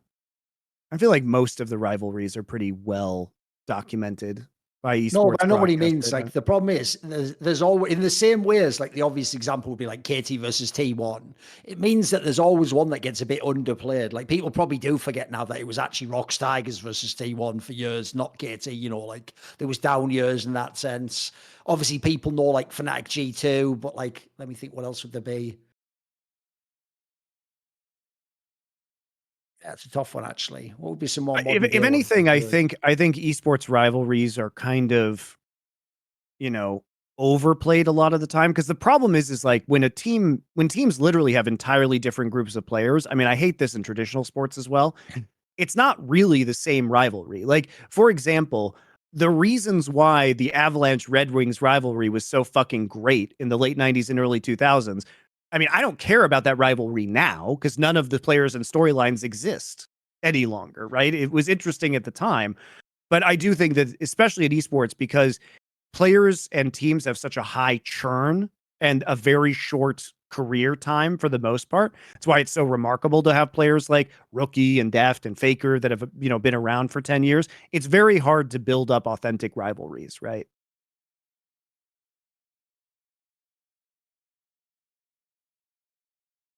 All right, let's go. Much lazy, so yeah, it's all good. Do you think if there was a shorter gap between LPL playoffs and Worlds, that LPL would dominate Worlds harder? I don't know. It just depends on how much it really just depends on how much they change patches between LPL playoffs and Worlds. Like, if the patches aren't super huge, then maybe. If there are a lot of, if the between playoffs and Worlds, the patches don't change that much and the meta remains the same, I doubt it matters. If there are like a variety of patches that massively change the meta and a bunch of these teams are practicing, have players practicing for the Asian games, are not able to get the good practice in, then perhaps it will matter. I don't know. It is a long time though. I mean, they're done. LPL is done in basically by early August, whereas the rest of the teams are playing for another 2 or 3 weeks. And then LEC for even longer. So it depends on how they use the time, really. There's no way to know. What are your go-to casual dining restaurants? Chipotle, Cava, Chick-fil-A, Moby Dick, etc. You have any favorites, Thorin?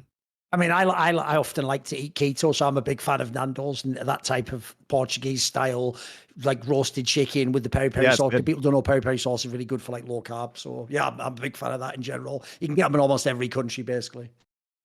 Yeah, I think in the States, I do enjoy Chipotle from time to time. The problem with Chipotle is like, if you live in most parts of America, you're always close to better Mexican food. So I generally would rather eat from taco trucks in LA, which I do relatively frequently, or other like small hole in the wall Mexican places. Chick-fil-A is great. I do have that from time to time. I would say of the standard burger places, I probably eat it like Wendy's or, Five Guys. Probably those are the ones or Shake Shack. Those are the ones I prefer the most. In-N-Out, mad overrated. I don't eat a lot of that food though. There's also very like good, healthy alternatives, at least in California. So places like Tender Greens, I enjoy. I do like Nando's quite a bit as kind of a more healthy, kind of casual dining experience. Most entertaining possible matches for EU versus NA for the 4th world spot. I mean, if you I just would like want to see pure Mad Lions entertainment, there. yeah, that could be good. I would say the obvious one is just have BDS there because it's Adam versus whoever. Adam versus Really? anyone's comedy, mate. What about Evie versus anybody? I feel like I don't think Heretics they could can be really fall fun. for as a problem. I don't think they're good enough to do it. That's fair. From the LCS side, ooh, I mean, TSM's fun. What's not to like? sure. The upside's pretty interesting. EG or Team Liquid also could be in that spot. I mean, Adam versus Summit would be pretty hype. I think that would be the That'd be funniest mega. matchup. I'd like to see that one. I'd like to see that one. Rank your favorite cuisines from the given list with a small explanation of why you put each in their place. Italian, Indian, Korean, British, Mexican, and French. I really copy it to you, Thorin, so you can actually see this. So we'll rank them. All right, there you go.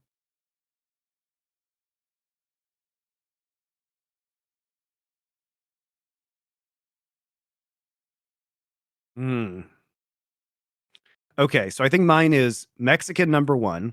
I'm a huge fan of it just in general, any kind of grilled meat with chili is excellent, and I love corn tortillas, and I love the flavors of Mexican cuisine. I make a lot of Mexican food from, sauces and salsas from scratch. I fucking adore Mexican food. So I think I would take Mexican number 1, probably Korean number 2. Korean and Mexican food are very similar. That's why there's a lot of crossover in terms of Korean and Mexican fusion, because at their core, it's like a grilled marinated meat plus spicy stuff plus a carb. And in Korean's case, it's rice, right? But obviously, like fucking kimchi quesadillas are delicious. Bulgogi tacos are delicious. Like they go together very nicely. I would say probably Italian third. I mean, fresh pasta. How do you fucking beat that? That's just great. British. I know Thorin ranks British like very highly. British comfort food's fucking amazing, man. Like beef Wellington, roast, even fish and chips, and like all of that stuff can be very, very good. I will say, and then I probably take French 5th. I do enjoy the techniques of French cooking, but I'm kind of less about whole roasted chickens and a bunch of the other stuff that French cuisine typically does. I recognize that it's technically very difficult, and I appreciate the art of it. It's just not my personal favorite. And then I would say Indian for me is lowest on this list, but I have also never been to India and had, I think, I've been to very good Indian restaurants, but it is not my personal favorite, and I've never been to India, so maybe I'm just missing out, would be my final. How would you rank this? I mean, the real problem here is when they say cuisine, like I don't have to have the whole cuisine be really good. Like I'm going to do number 1 Indian just because I actually think the floor on Indian food in countries where it's good, like the UK, Netherlands, is pretty good. Like essentially, I could eat that Sure. every week easily. Like there's just such a good range, spicy stuff, simpler stuff. Like even the masalas are just delicious. Naan breads is all good. I would do Korean second, but I'm not actually someone who eats loads of Korean food. It's just I can just eat Korean barbecue, Korean chicken, that sort of. People don't know what I'm saddest about. You can't get it. Is the fucking Jim Dark. I mean, that's mega. It's like braised / roast chicken with their fucking glass noodles. Really delicious. Yeah. So Korean's up there. And I've British third just because, again, it's go-to. It's for everyday food. Who doesn't like shepherd's pie, stuff like that.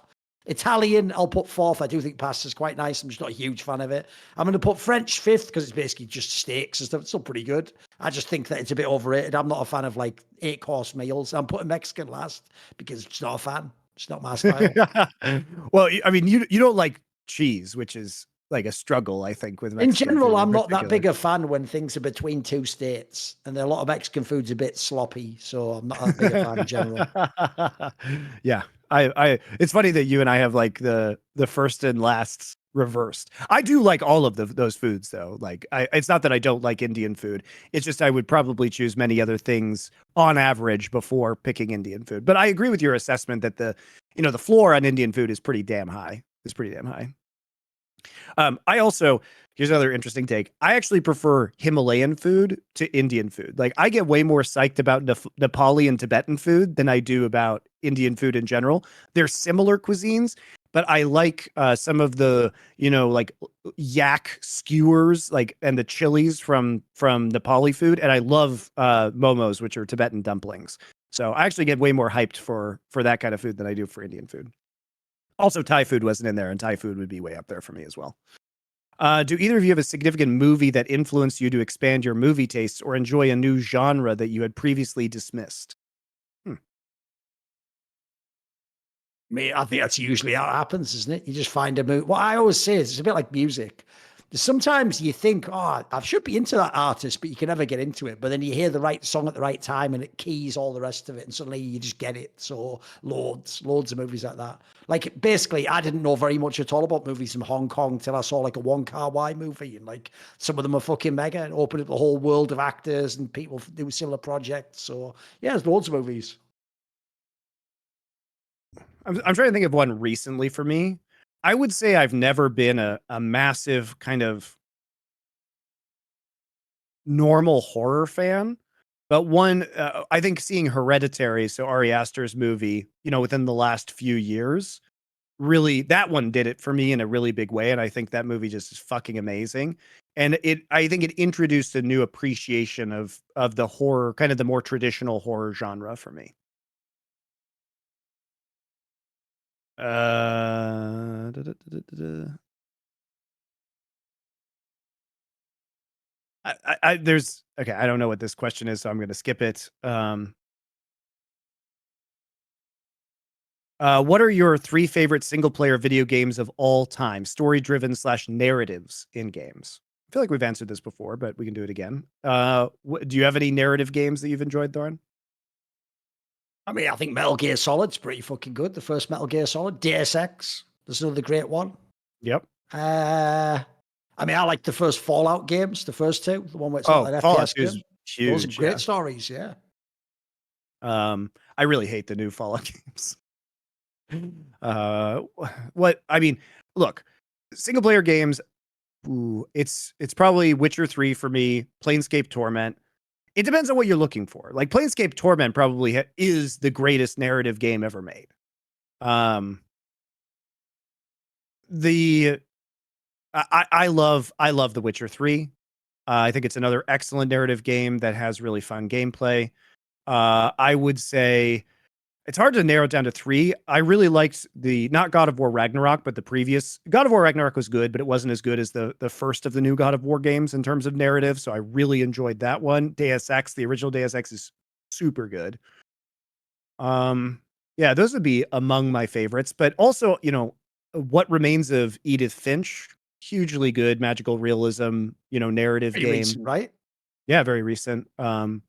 It really depends on what you're looking for, guys. Like I have a lot of answers to this question. I mean, I love the narrative. I love the narrative experience of holy shit. I'm blanking on wow, I can't believe I'm blanking on this name. Hold on. What, Monkey Island? No. I mean, Monkey Island's great. First, I mean, I like the old like Sam and Max games as well. I mean, there's so many good old school adventure games. The whole point is those point and click average. All there is the puzzles. Oh yeah. Yeah. I mean, I low-key love like in Day of the Tentacle, Indiana Jones and the Fate of Atlantis, like all those old LucasArts games. BioShock Infinite.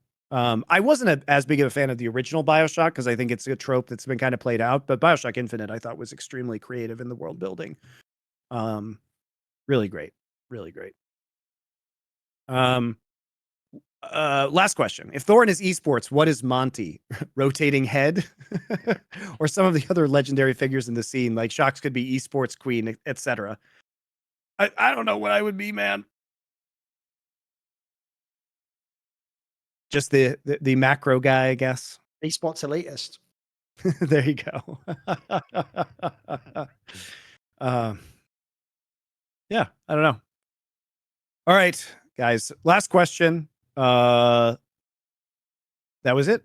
So thank you very much for watching. We'll be back with more playoff action here next week on Summoning Insight. See you then.